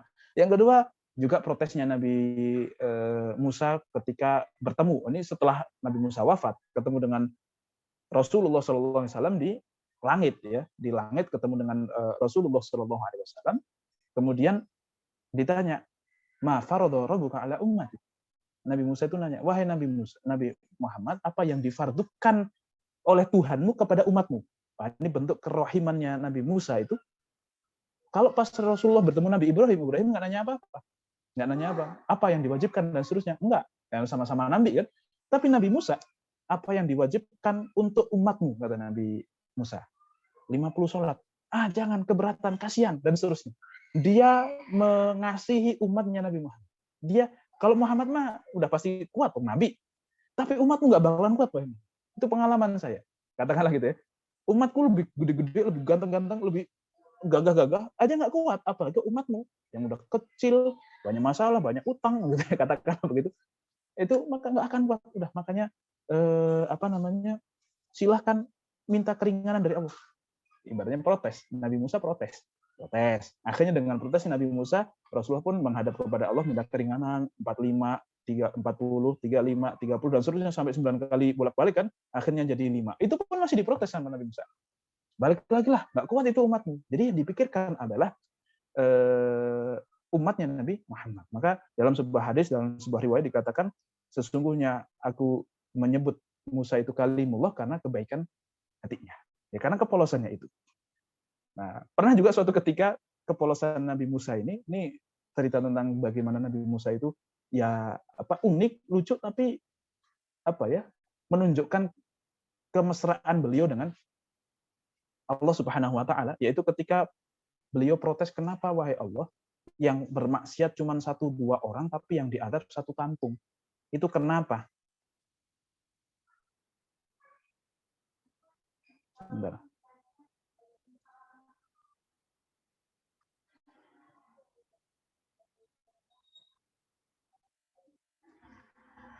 Nah, terus Allah tidak menjawab beliau. Tidak menjawab Nabi Musa. Kemudian Allah Subhanahu wa taala membiarkan Nabi Musa untuk kemudian dia tidur di suatu tempat di bawah pohon, tiba-tiba dia digigit oleh semut erangrang lah katakan. Digigit sama semut erangrang, kemudian dia bangun sakitan, kaget ya, kebangun gara-gara semut itu, dia kaget, dia langsung berdiri, kemudian dibakar itu seluruh satu kampung semut itu, ada satu ininya, ada sangkarnya gitu ya, dibakar semuanya. Barulah Allah Subhanahu wa taala menjawab, "Wahai Musa, itu kan yang gigit cuma 1. Kenapa kok yang dihancurin semuanya?" Baru Nabi Musa, "Oh iya ya, itu kan yang saya protes sama Allah, ternyata dijawab dengan begitu." Jadi itu kemesraan antara Nabi Musa dengan Allah Subhanahu wa taala. Dan kita itu perlu untuk bermesraan dengan Allah Subhanahu wa taala supaya kita itu tidak kemudian menganggap Allah itu terlalu jauh. Ya, menganggap Allah itu terlalu jauh. Ya, bahkan ada satu doa yang ya lucu ya. Doanya ini dari saya juga baru dengar gitu ya dari beberapa guru gitu. Gini doanya itu. Ketika dia tidak mau miskin, dia berdoa dengan gini, "Ya Allah, kan orang miskin udah banyak, ya nggak usah ditambahin lah," gitu. Ibaratnya gitu. Kan orang miskin udah banyak, nggak usah ditambahin lah. Dan juga ada nanti doa-doa dari wali ini dalam hadis bahkan dikatakan begini. Ada seorang hamba yang dimana di situ Nabi Musa kalau tidak salah melakukan istisqa, enggak turun-turun hujan, sampai kalau mau silahkan datang ke ada satu orang hamba yang dia itu kalau dia doa langsung akan diturunkan. Kalau dia doa akan langsung diturunkan. Terus ketemulah orang tersebut, tolong dong minta doa istisqa dong, minta hujan nih kan kasihan banget nih orang-orang pada nggak ini. Apa doa dia kepada Allah? Ya Allah, emang kalau nggak dikasih hujan orang-orang ini, engkau jadi miskin gara-gara nanti kehilangan ini. Kan enggak jadi miskin, udah dikasih hujan lah, oh gitu. Saking santainya dia kepada Allah Subhanahu wa taala itu sampai begitu gitu. Ini agak kurang ajar, Nabi Musa mungkin agak geram juga ya. Tapi ternyata hujan. Nah, kata Allah Subhanahu wa taala, dia itu adalah orang yang membuat saya ketawa sehari 2 kali. Gitu. Artinya hubungan kita dengan Allah itu jangan terlalu tegang, jangan terlalu sakral gitu ya. Kalau Nabi Ibrahim mungkin sakral, tapi ada beberapa yang hubungan Nabi dengan Allah itu nggak sakral gitu, tapi mesra. Maka kita pun harus demikian karena memang tadi Allah Subhanahu Wa Taala itu begitu rahmah, begitu memberikan kasih sayangnya kepada kita itu sungguh sangat luar biasa. Sehingga ketika kita bisa bermesraan dengan ibu-ibu kita, dengan orang tua kita, dengan bercandaan dan seterusnya, dengan Allah juga kita bisa bercanda, bisa santai, bisa bermesraan. Ya Allah, kan orang miskin udah banyak, janganlah tambahin. Udah cukup, mereka saja, saya jangan. Gitu ya. Ya Allah, jomblo kan udah banyak gitu. Ya tolong dipersedikit lah, mulailah dengan saya, misalnya gitu.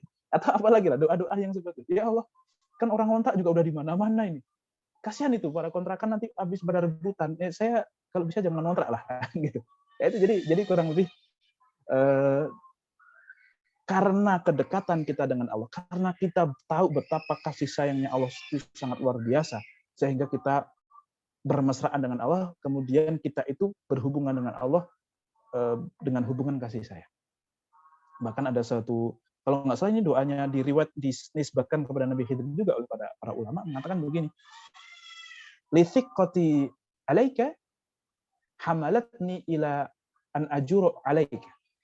Karena sangat luar biasanya pengharapanku, kepercayaanku kepada engkau, wahai Allah Subhanahu Wa Taala, atas kerahimanmu, hal itu yang membuatku kadang suka agak berani dosa juga, gitu. Agak berani untuk agak kurang ajar, celelean lah bahasanya. Agak celelean juga sama engkau, ya Allah. Tapi kenapa? Karena saya sangat tahu betul betapa engkau itu sangat penyayang, sangat pemberi kasih sayang, ghafur, ghafar, dan seterusnya. Nah, maka mari kita tingkatkan ibadah kita ketika kita sedang beribadah dengan Allah itu dengan, ya Allah, saya sedang menghadap kepada Engkau yang Maha Kasih, Maha Sayang. Engkau Tuhannya Nabi Ibrahim, Engkau Tuhannya Nabi Musa, Engkau Tuhannya Nabi Nuh, Engkau Tuhannya siapapun yang ada di muka bumi ini. Seluruh kejadian ajaib yang diberikan kepada hamba-hambamu itu, ya Engkau yang ngasih, bukan karena mereka hebat, tapi karena Engkau yang ngasih. Maka ya seluruh, apalagi cuma masalahku yang sepele-sepele, gampang lah sama jenengan, gampang ya, pokoknya saya pasrah bongkoan, saya tahu beres lah ya. Nah, gitu. Ibaratnya santai saja. Itu justru malah bisa jadi ketika kita benar-benar mengungkapkan hal itu kepada Allah dengan sangat-sangat tulus, ya insya Allah justru akan membuahkan hubungan yang lebih harmonis. Baik.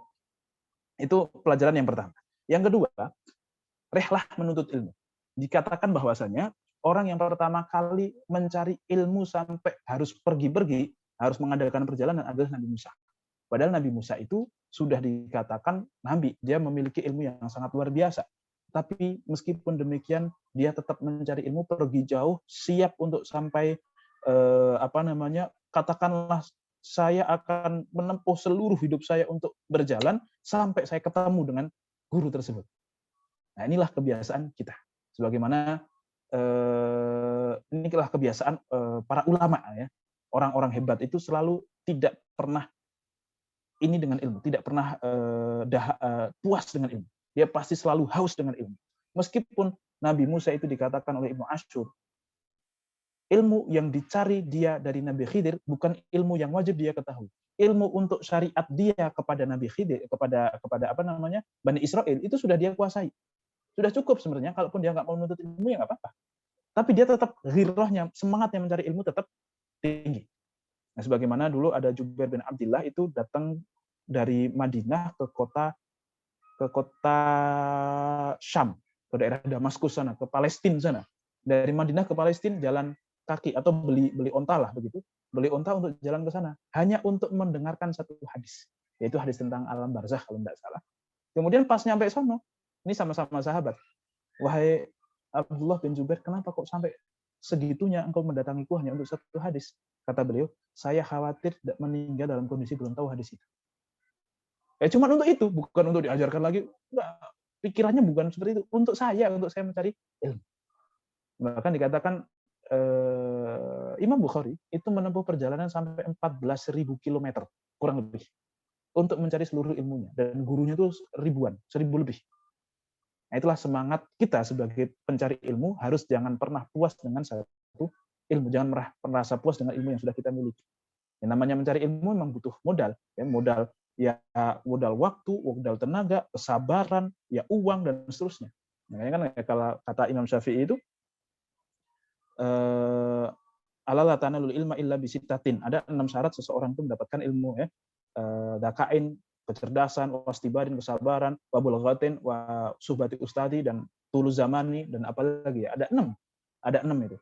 Kecerdasan, harus punya bekal, harus sabar yang istibar, sabarnya banget, kemudian harus dakain, wahirsin, dan serius, harus berserius, kemudian harus menempuh waktu yang lama, dan satu lagi harus ada ustadznya, harus ada guru. Itu 6 syarat ilmu yang disebutkan oleh Imam Asy-Syafi'i. Taib. Kemudian yang ketiga, lupa bisa menimpa seorang nabi. Nah, tadi Nabi Musa pun lupa. Ya, karena nabi itu manusia. Maka lupa pun bisa dialami oleh para nabi, sebagaimana Nabi Muhammad pun pernah lupa. Walaupun dalam sebuah hadis dikatakan lam akun ansa walakin unasa li asyro'ah li asunnah. Baik. Saya tidak lupa sebenarnya, tapi memang sama Allah dibikin lupa. Supaya apa? Supaya menjadi sunnah buat kalian. Karena kalian kan sering lupa. Nah, kalau saya tidak pernah lupa sebagai nabi, sebagai uswatun hasanah, sebagai contoh buat kalian, nggak pernah lupa, kalian akan bingung kalau pas sholat lupa gimana. Tapi gara-gara saya lupa, maka kamu jadi punya contoh. Kalau lupa gimana? Nabi sholat lupa rakaatnya berapa. Itu bukan karena Nabi lupa, bukan karena Nabi itu tidak cerdas, bukan. Tapi dibikin lupa supaya menjadi sunnah buat kalian. Nah, tapi bagaimanapun, Nabi bisa lupa. Baik. Kemudian yang berikutnya, pelajaran yang keempat, Allah jadikan Musa itu lapar karena Allah sayang kepada dia. Tadi, Nabi Musa menjadi lapar setelah 1 hari 1 malam berjalan dari tempat yang seharusnya mereka berhenti. Ya, ayatnya gimana tuh? Falamma jawaza qala li fatahu atina ghada'ana laqad laqina min safarina hadza nasaba. Ya, ketika sudah melebihi batasan yang seharusnya dia berhenti, kok dia keterusan kebablasan, baru dia merasa, wah kita tuh capek ternyata gitu. Padahal Nabi Musa itu orang yang sangat kuat, yang sangat luar biasa. Dia bertemu dengan Allah selama 40 hari itu pun dia tidak makan dan tidak minum. Harusnya dia kuat, biasanya kuat, tapi dibikin lapar. Kenapa kok dibikin lapar? Supaya dia menanyakan ikannya. Kenapa kok dia menanyakan ikannya? Kalau menanyakan ikannya, maka pembantunya pun ingat bahwasanya, oh iya saya mau cerita, ikannya udah hilang. Tapi pembantunya nggak tahu bahwa ikan inang itu sebagai pertanda bahwasanya harus berhentinya di situ. Sehingga gara-gara dia lupa, dia lapar, dia ingat, kemudian dia tahu, oh kita udah kebablasan. Untungnya Allah menjadikan Nabi Musa lapar. Maka laparnya Musa karena Allah sayang. Kalau nggak dibikin lapar, dia udah kebablasan jauh. Dan ini menjadi pelajaran buat kita. Kadang Allah menjadikan kita itu sesuatu yang kita tidak suka, bukan karena Allah pengen menyiksa kita, tapi karena Allah sayang sama. Mungkin kita kesandung, mungkin kita jengkel dengan kesandung, tapi bisa jadi kalau nggak kesandung dan kita terus berjalan, kita malah ketabrak mobil bisa. Allah menjadikan kita kesandung karena Allah sayang sama. Mungkin kita terpuruk, mungkin kita ditolak sana sini pas kerja dan seterusnya, tapi ada beberapa hikmah yang menjadikan, oh gara-gara saya ketolak di sini, alhamdulillah, katakanlah ketolak di instansi ribawi, saya baru tahu abis itu ngaji ternyata luar biasa bahayanya riba dan seterusnya. Untung nggak ketemu, untung nggak keterima. Kalau sampai saya keterima di instansi yang ribawi, mungkin saya akan susah keluarnya. Mungkin nggak ketemu dengan kajian-kajian yang seperti ini dan seterusnya. Jadi kadang kesusahan yang kita dapatkan itu adalah karena bentuk kasih sayangnya Allah kepada kita, supaya mengingatkan kita, bukan dengan cara yang bukan dengan cara yang langsung diingatkan gitu ya, Musa kebablasan, tapi dibikin lapar. Nah itu. Jadi jangan suudzon, jangan pernah menghardik keadaan, jangan pernah menghardik Allah, jangan pernah menyalahkan Allah. Tapi berdoalah begini, ya Allah, kalau memang ini harus menimpa kepada saya, ya sudah. bikin saya ikhlas, bikin saya kuat menghadapi. Tapi kalau memang ini kok masalah akan cepat selesai, maka engkau lah yang paling bisa menyelesaikannya, kan gitu. Jadi kita pasrah aja dah. Ya keterima ini, ya udah ya Allah, kalau memang harus begini ya, kuatkanlah saya. Kalau memang harus belum ketemu dengan jodohnya, kuatkan saya ya Allah. Kuatkan saya untuk tidak gampang ngeluh, tidak gampang nge-share snapgram yang sedih-sedih dan seterusnya. Kuatkan saya ya Allah. Tetapi kalau memang engkau menginginkan saya menikah dengan cepat, ya pertemukanlah, mudahkanlah ya. Kan gitu. Jadi orang tuh gentle. Berani ya kalau memang harus begini ya saya nggak apa-apa ya Allah, tapi kuatin gitu. Tolong bantu saya gitu. Ya, jadi Allah menjadikan Musa lapar karena Allah sayang kepada beliau. Kemudian yang kelima, menyamakan makanan dengan pembantu. Nah ini. Nabi Musa mengatakan atina ghada'ana. Wahai pembantuku, mana makanan kita? Nabi Musa memakan makanan yang sama dengan pembantunya. Dengan perkataan mana makanan kita? Artinya makanannya sama. Sehingga ini menjadi sunnahnya Nabi Musa ya. Kalau kita punya pembantu, ya kasih makanan yang sama lah. Jangan dibedakan. Gitu ya. Jangan kita makan nasi baru, pembantu kita makan nasi kemarin, kemudian dibikin nasi goreng. Kemudian dia makan nasi gorengnya, kita makan nasi yang baru misalnya gitu. Jangan. Ya, jadi orang yang mungkin di bawah kita dan seterusnya, ya kalau bisa kita sama. Yang keenam, kita diperbolehkan untuk mengungkapkan kondisi namun bukan dalam konteks mengeluh. Laqad lakina min safarina hada nasaba. Ya. Wahai pembantuku, makanannya mana? Kita sudah capek nih, kita sudah lapar nih. Itu diperbolehkan. Asalkan jangan kemudian kita itu mengeluh kepada orang lain, mengeluhkan Allah, mengeluhkan kondisi kita kepada orang lain. Itu jangan, itu nggak boleh, nggak baik. Ya. Aduh, saya lapar banget nih dari tadi nggak makan nih. Jangan seperti itu. Saya sudah lapar, saya butuh makan. Nggak apa-apa untuk mengatakan seperti itu. Jangan bilang, aduh saya kok selama ini lagi nggak enak makan ya, kenapa? Jangan yang seperti itu. Jangan mengeluhkan seolah-olah nggak terima tentang takdir Allah. Kalau mau mengeluh kepada Allah saja. Sebagaimana asyuku husni wa husni ilallah. Ya. Saya mengeluhkan kesudihanku itu hanya kepada Allah. Itu perkataan Nabi siapa ya? Ya adalah Nabi yang mengatakan demikian kepada Allah. Itu tidak masalah. Kita bermanja-manja kepada Allah, ya Allah saya nggak kuat lagi nih jomblo, ya Allah gimana dong? Misalnya itu tidak masalah. Bermanja-manjaan dengan kata-kata yang mungkin dekat, tidak sakral dan seterusnya kepada Allah tidak masalah. Mengeluh kepada Allah, mengeluhlah kepada Allah, tapi jangan kepada manusia. Ya karena ibaratnya kita mengeluh kepada manusia itu kayak ngeritik si A tapi ngomongnya ke B. Itu si A itu masa dia bikin makanan begitu sih? Kan nggak bener banget ya, harusnya kan begini. Tapi ngomongnya sama si B. Ini kan berarti jelek-jelekin si A. Sama kita ketika kita ngeluh kepada orang lain, itu artinya kita sedang menggibahin Allah. Padahal Allah ya dengar juga. Maka tidak selayaknya kita menyalahkan Allah, mengeluhkan kondisi kita, yang mana artinya kita mengeluhkan takdir kita, yang mana artinya kita tidak terima dengan takdir Allah di hadapan orang lain. Maka kita harus nampak kuat di hadapan orang, meskipun nampak lemah, nampak luar biasa, tidak berdaya di hadapan Allah. Itulah seorang mukmin. Umar bin Khattab tidak pernah ngeluh di hadapan orang lain, tapi ketika di hadapan Allah betul-betul menangis. Kenapa ketika kita tawaf, kok ada sebagian yang lari, ada sebagian yang tidak lari. Disunahkan lari kan di sebagian di sebagian corner, di sebagian sudut itu kan kita disunahkan lari. Tapi di sebagian yang lain tidak disunahkan lari. Supaya apa? Karena di bagian yang kita disunahkan lari itu, di situ nampak. Jadi ibaratnya kayak di sana ada rumahnya Darun Nadwah. Darun Nadwah itu orang-orang kafir Quraisy pada duduk-duduk, pada kongko, pada kumpul-kumpul. Nah, ketika kita keliling Ka'bah di hadapan Darun Nadwah, disunahkan orang-orang ini untuk berlari. Supaya apa? Dulu ya, kalau ceritanya begini. Ini orang dari Madinah, banyak banget mereka pakai pakaian ihram, pastinya udah capek dong. Tapi kok ternyata pas tawaf ya lari mereka. Berarti mereka nggak ada matinya. Mereka tuh tenaganya sangat luar biasa, nggak habis-habis. Supaya nampak begitu saja, supaya di hadapan orang itu dia nggak lemah. Di hadapan musuh itu nggak lemah. Meskipun habis itu dia menggeh-menggeh gitu ya. Di balik yang sebelah sininya, yang tidak kelihatan dari Darun Nadwah, ya jalan lagi biasa. Nanti begitu mau nyampe lagi, berlari dan seterusnya. Supaya menampakkan kita itu kuat di hadapan orang lain, meskipun kita di kamar, ketika sendiri, ketika qiyamul lail, ketika hanya berdoa dengan Allah, kita benar-benar nangis, kita benar-benar manja, kita benar-benar apa-apa itu nggak berdaya kecuali kepada Allah. Ya Allah, kita manja sekali kepada Allah, nggak masalah. Tapi jangan manja di hadapan orang lain. Baik. Jadi kita boleh untuk menceritakan kondisi kita, meskipun entah baik entah buruk, tetapi bukan dalam konteks mengeluh. Mohon maaf, saya sekarang lagi tidak enak badan, sehingga saya tidak bisa mendatangi acara. Misalnya, nggak masalah. Tapi kalau, waduh, saya lagi sakit, udah 2 hari nih saya sakit, waduh, nggak tahu nih kondisi kok begini. Itu udah bahaya. Tentu ini butuh latihan. Ini butuh latihan. Kemudian yang ketujuh, Nabi Khidir itu adalah nabi menurut jumhur ulama. Bukan beliau itu adalah seorang wali. Nah, nanti insya Allah akan kita perjelas lagi dengan cerita-cerita nanti lagi ya setelah. Baik. Kemudian kita tidak diperbolehkan untuk merasa cukup dengan ilmu karena Qatadah itu pernah mengatakan begini. Laukana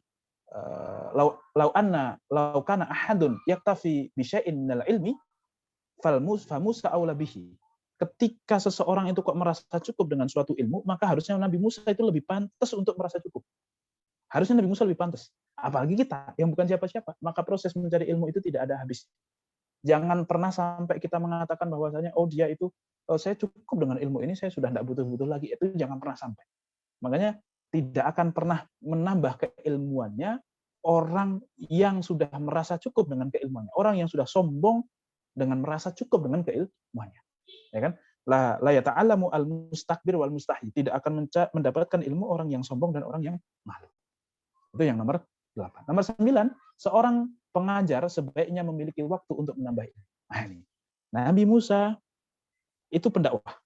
Tetapi dia menyempatkan karena merasa saya butuh belajar lagi, dia meninggalkan dakwahnya. Dakwah penting, tapi ada yang lebih penting, menambah ilmu. Maka tidak masalah seseorang pendakwah, pengajar mencutikan ilmunya, mencutikan mengajarnya untuk menambah keilmuannya. Dan sebagai seorang pengajar, jangan pernah berhenti untuk menambah keilmuannya. Itu baik.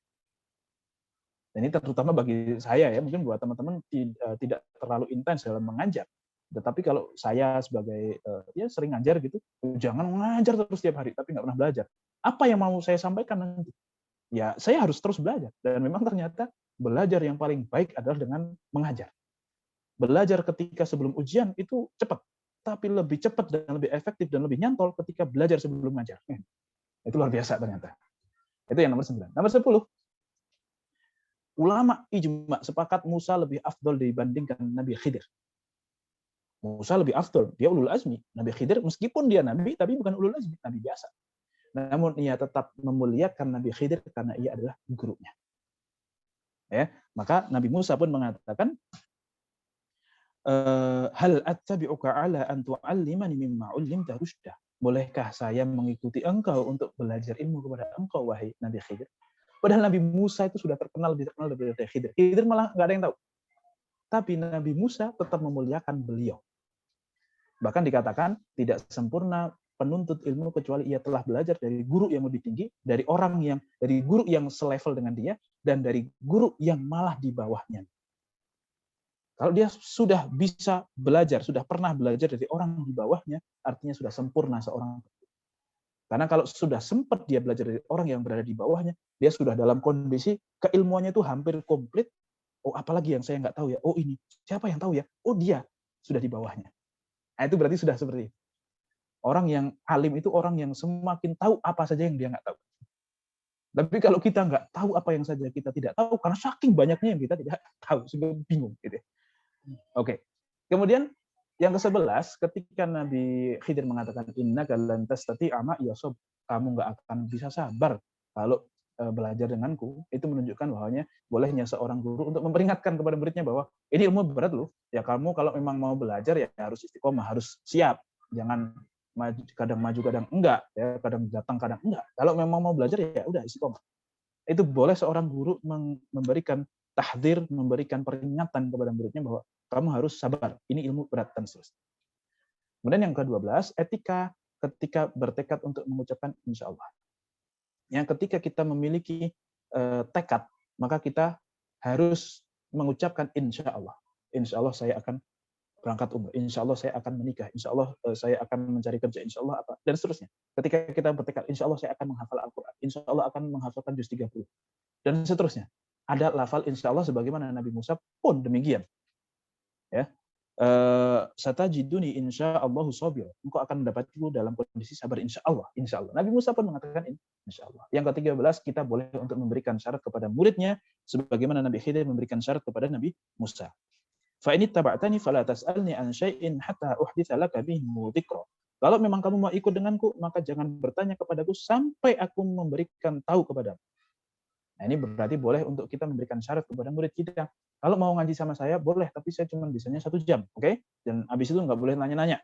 Simpan pertanyaannya sampai saya beri kesempatan misalnya. Atau kalau mau bertanya, ngaji sama saya syaratnya begini, begitu, dan seterusnya. Ya memang syarat-syarat yang tidak melanggar syariat, maka tidak masalah. Nah, itu beberapa hal yang harus kita pahami. Ya. Dan ketika kita berguru, kita mengaji, itu kita harus beretika kepada guru, dan guru kita itu selamanya adalah guru kita, meskipun dia sudah jauh di bawah kita. Meskipun pada akhirnya kita sudah berada di level mengajarkan ilmu kepada beliau. Tetap dia guru kita. Kita punya guru SD, yang mana kita sudah kemudian beranjak dewasa, akhirnya jadi dosen. Atau jadi orang yang sudah S1, S2, dan seterusnya. Melihat guru SD kita, bagaimanapun dia guru kita. Meskipun ada suatu kesempatan kalian bikin pelatihan, ceramah, dan seterusnya, salah satu yang hadir adalah guru kita pas kecil. Ya, beliau tetap guru kita. Karena ada beberapa ilmu yang kita dapat darinya.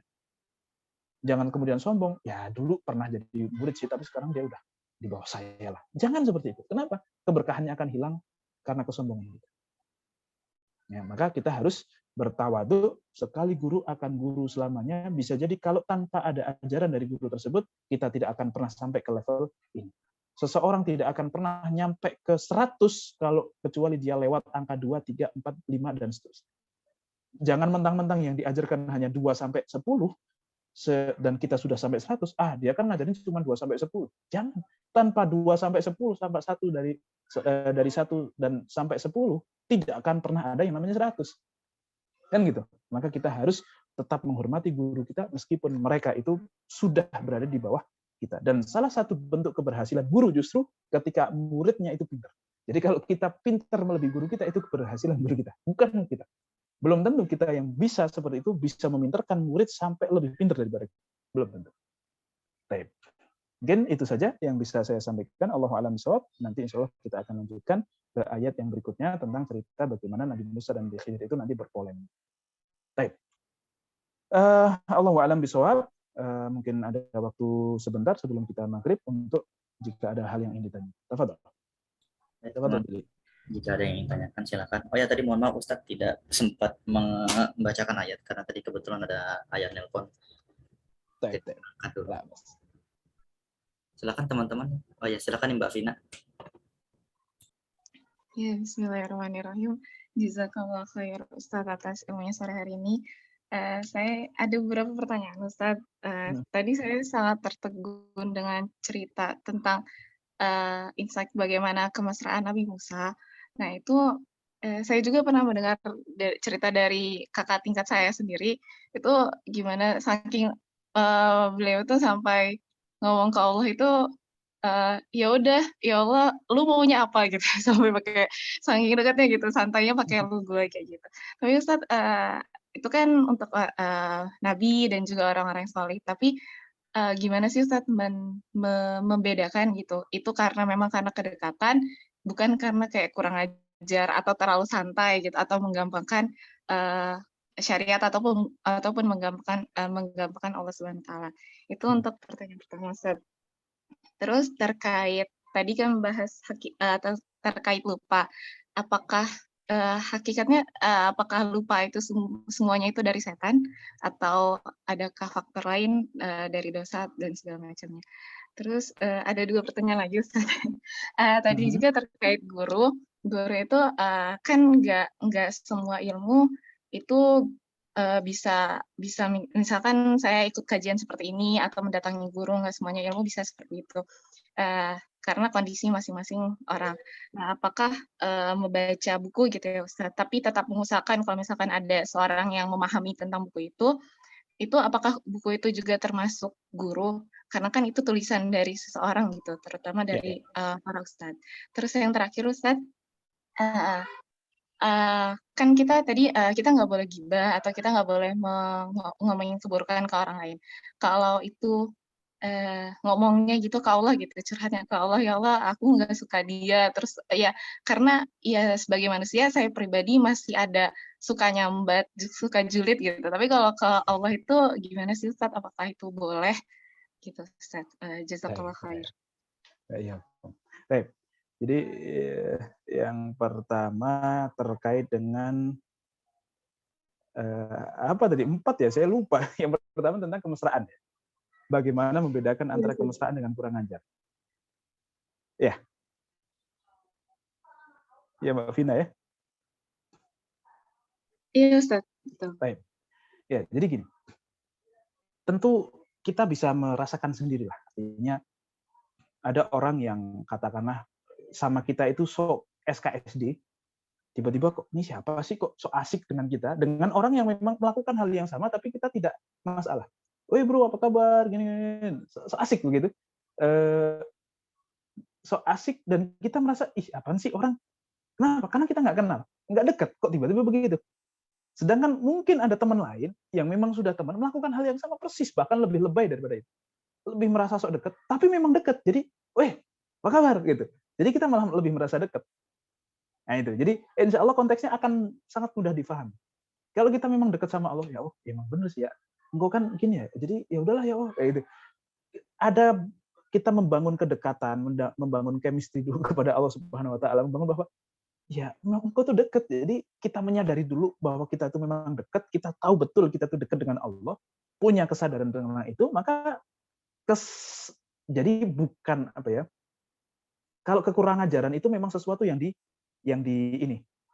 disengaja dari awal. Artinya tujuannya adalah untuk mengatakan itu sebagai bentuk kurang ajar. Tetapi kalau kata-kata yang muncul karena akrab, meskipun kata-katanya sama, itu biasanya bukan sebuah tujuan, tapi itu adalah hasil karena kita selalu dekat dengan Allah. Jadi muncullah kata-kata itu tanpa kok tiba-tiba saya sama Allah manjanya begini banget ya, ternyata sampai sebegitunya gitu. Itu akan muncul bukan karena kesengajaan, bukan sebagai sebuah tujuan, tapi sebuah hasil. Jadi tujuan kita adalah dekat dengan Allah, kok ada beginiannya, nah gitu. Dia tiba-tiba muncul aja. Tapi kalau kekurangan ajaran, memang dari awal mau mengatakan hal itu, mau ngata-ngatain aja dari awal. Ya, insya Allah bisa difahami nih ya perbedaannya ya. Jadi tentu tidak bisa direkayasa. Ini dibangun karena unsur kemesraan kita dulu kepada Allah, kedekatan kita kepada Allah baru akan muncul. Oh kok ya Allah gini deh, manja. Oh mintanya begini deh, mintanya udah aneh-aneh katakanlah gitu ya. Udah dengan cara yang tidak ya Allah engkau maha pemberi maha pengasih, ya Allah tolong berikan kami. Itu kan normal sekali, formatif sekali. Ya, tapi ini karena sudah saking dekatnya, ya Allah saya udah nggak kuat lagi deh. Dia masa kayak gini dan seterusnya. Ini menjawab yang berikutnya juga. Kalau ke Allah ngelaporin ke Allah itu bukan ghibah. Itu kayak ngelaporin adik kita ke ibunya gitu. Lebih dari itu bahkan, lebih dari itu. Tentu tidak bisa dibandingkan ya, tapi Allah kan yang punya kita semuanya. Jadi, oh dia kok gitu banget sama aku nggak kuat deh gini ya Allah tolong dong gimanain. Terus ya pokoknya saya nggak kuat sebel sama dia deh. Misalnya begitu ya. Itu hasil dari kemesraan yang pertama, yang kedua juga melaporkan dia kepada Allah juga nggak masalah juga. Asalkan ke Allah ya, bukan ke orang lain. Jangan juga curhatnya sama Allah, ditujukannya ke Allah tapi lewat media sosial. Itu ya namanya ghibah juga karena yang tahunya orang. Kita kan sekarang sering doanya di media sosial, kadang kan begitu. Jangan juga. Tapi itu yang pertama dan yang keempat. Yang kedua tentang kita lupa, belajar ya. Tentang lupa apakah semuanya itu dari setan? Oke, lupa ya tentu tidak dari setan. Tidak semuanya dari setan. Tetapi tadi itu kenapa kok dari setan? Karena ini harusnya dari pembantu ke tuan. Satu, itu harus menjadi perhatian betul. Karena tugas utamanya dia di situ ya itu. Untuk melayani tuannya. Kok sampai ada yang kelupaan, itu berarti masalah. Itu harusnya tidak terjadi lah gitu. Wajarnya tidak terjadi. Yang kedua, melihat sesuatu yang aneh banget. Ya, misalkan Mbak Vina, kok melihat satu kejadian aneh yang langka misalnya ya, ketemu Pak Anies misalnya, atau ketemu Pak Jingsun, atau siapa, itu pasti ceritanya sampai anak cucu nanti. Cobain aja. Ketemu siapa gitu, oh dulu nenek udah pernah ketemu ini loh, gitu pasti. Kenapa? Karena itu satu hal yang sangat tidak pernah bisa dilupakan, karena satu hal yang sangat aneh di mata kita. Harusnya seperti itu. Tapi kok dengan segala penspesialan kejadian ini kok tetap lupa, artinya ada faktor lain yaitu setan. Tapi manusia sendiri punya faktor lupa. Al insanu makanul khata' wan nisyan. manusia itu tempatnya salah dan lupa. Itu memang sudah digariskan seperti itu. Jadi tetap ada, tetapi harusnya ini itu banyak sekali hal yang menjadikan harusnya nggak lupa. Kok lupa? Berarti setan. Nggak ada kemungkinan lain kecuali setan. Jadi itu hanya satu kemungkinan di antara beberapa kemungkinan. Baik. Yang ketiga, bagaimana kita belajar dengan buku. Tentu yang namanya belajar itu harus dengan guru. Ya. Terus bagaimana dengan buku? Boleh, sangat dianjurkan untuk pengayaan. Tetapi seluruh ilmu yang kita dapatkan dari buku dan apa dan seterusnya itu perlu konfirmasi kepada orang. Jadi benar nggak ya? Begini maksudnya, gitu. Karena kita baca aja kadang tergantung persepsi kita. Menurut sing penulisnya begini, kita memahaminya begitu. Nah, ini kan butuh konfirmasi. Maka nggak masalah, bagus banget kalau kita banyak baca buku, tapi perlu konfirmasi. Jangan merasa bahwa pemahaman kita terhadap buku sudah benar. Tapi sebagai pijakan, katakanlah memang susah mengkonfirmasinya, nggak ada lagi. Ya kayak misalnya saya juga mengkonfirmasi ke siapa? Ke ustadz saya, oke, ada banyak. Tapi apakah nggak ngerepotin kalau satu-satu harus saya konfirmasi? Kan gitu.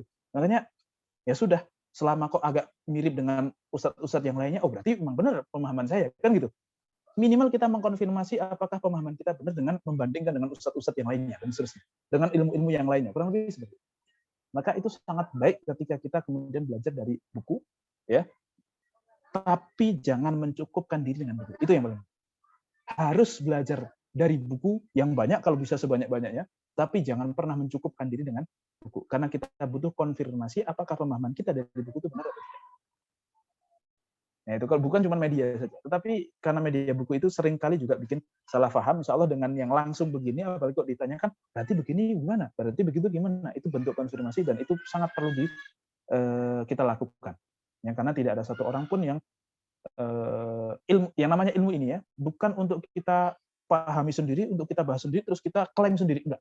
Ilmu ini kita bahas, kita harus buka terang-terangan, supaya kalau ada orang lain yang merasa ilmu kita salah, itu ada yang bisa menyalahkan, sehingga ilmu kita teruji, harus. Tidak ada ilmu Islam kok ditutupi, nggak ada. Kajian kok hanya untuk kalangan tertutup karena kerahasiaan ilmunya, nggak ada. Bahaya, itu pasti jangan pernah ikutin yang gitu. Ilmu harus dibuka selebar-lebarnya, supaya apa? Kalau ada yang mau kritiklah, kita akan jawab. Kalau memang ternyata kritikan Anda benar, ya kita terima. Kalau kritikan Anda salah, kita jawab. Harus didiskusikan. Tidak boleh ilmu kok disembunyikan karena alasan kerahasiaan, nggak ada. Kalau tentang syariat begitu ya. Baik, Allahu a'lam bishawab, semoga bisa menjawab Mbak Tina. Masya Allah, baik Ustaz, jazakallah khair. Baik, jazakallah Ustaz untuk jawabannya. Sepertinya sudah mepet maghrib juga ya teman-teman. Kalau teman-teman masih ada pertanyaan lagi, mungkin bisa disimpan dulu untuk minggu depan, karena minggu depan juga masih bersama Ustaz Akila insya Allah. Untuk closingnya silakan Ustaz, penutupnya. Baik, terima kasih kepada teman-teman sekalian. Ya, semoga kita tentunya yang penting lebih istiqomah saja di dalam mengaji ini. Semoga kita semuanya tidak pernah terpuaskan dengan ilmu apapun yang kita miliki. Semoga Allah selalu memberikan kita kemudahan, keistiqomahan untuk selalu bisa mencari ilmu dimanapun, dengan siapapun, dan semoga ilmu-ilmu yang kita dapatkan itu bermanfaat. Dan semoga seluruh apa yang kita lakukan itu menjadi salah satu langkah untuk menjadi hamba yang lebih dekat dengan Allah, lebih mesra dengan Allah Subhanahu wa Ta'ala. Mungkin cukup itu saja. Mohon maaf bila ada salah-salah kata. Saya akhiri. Assalamualaikum warahmatullahi wabarakatuh.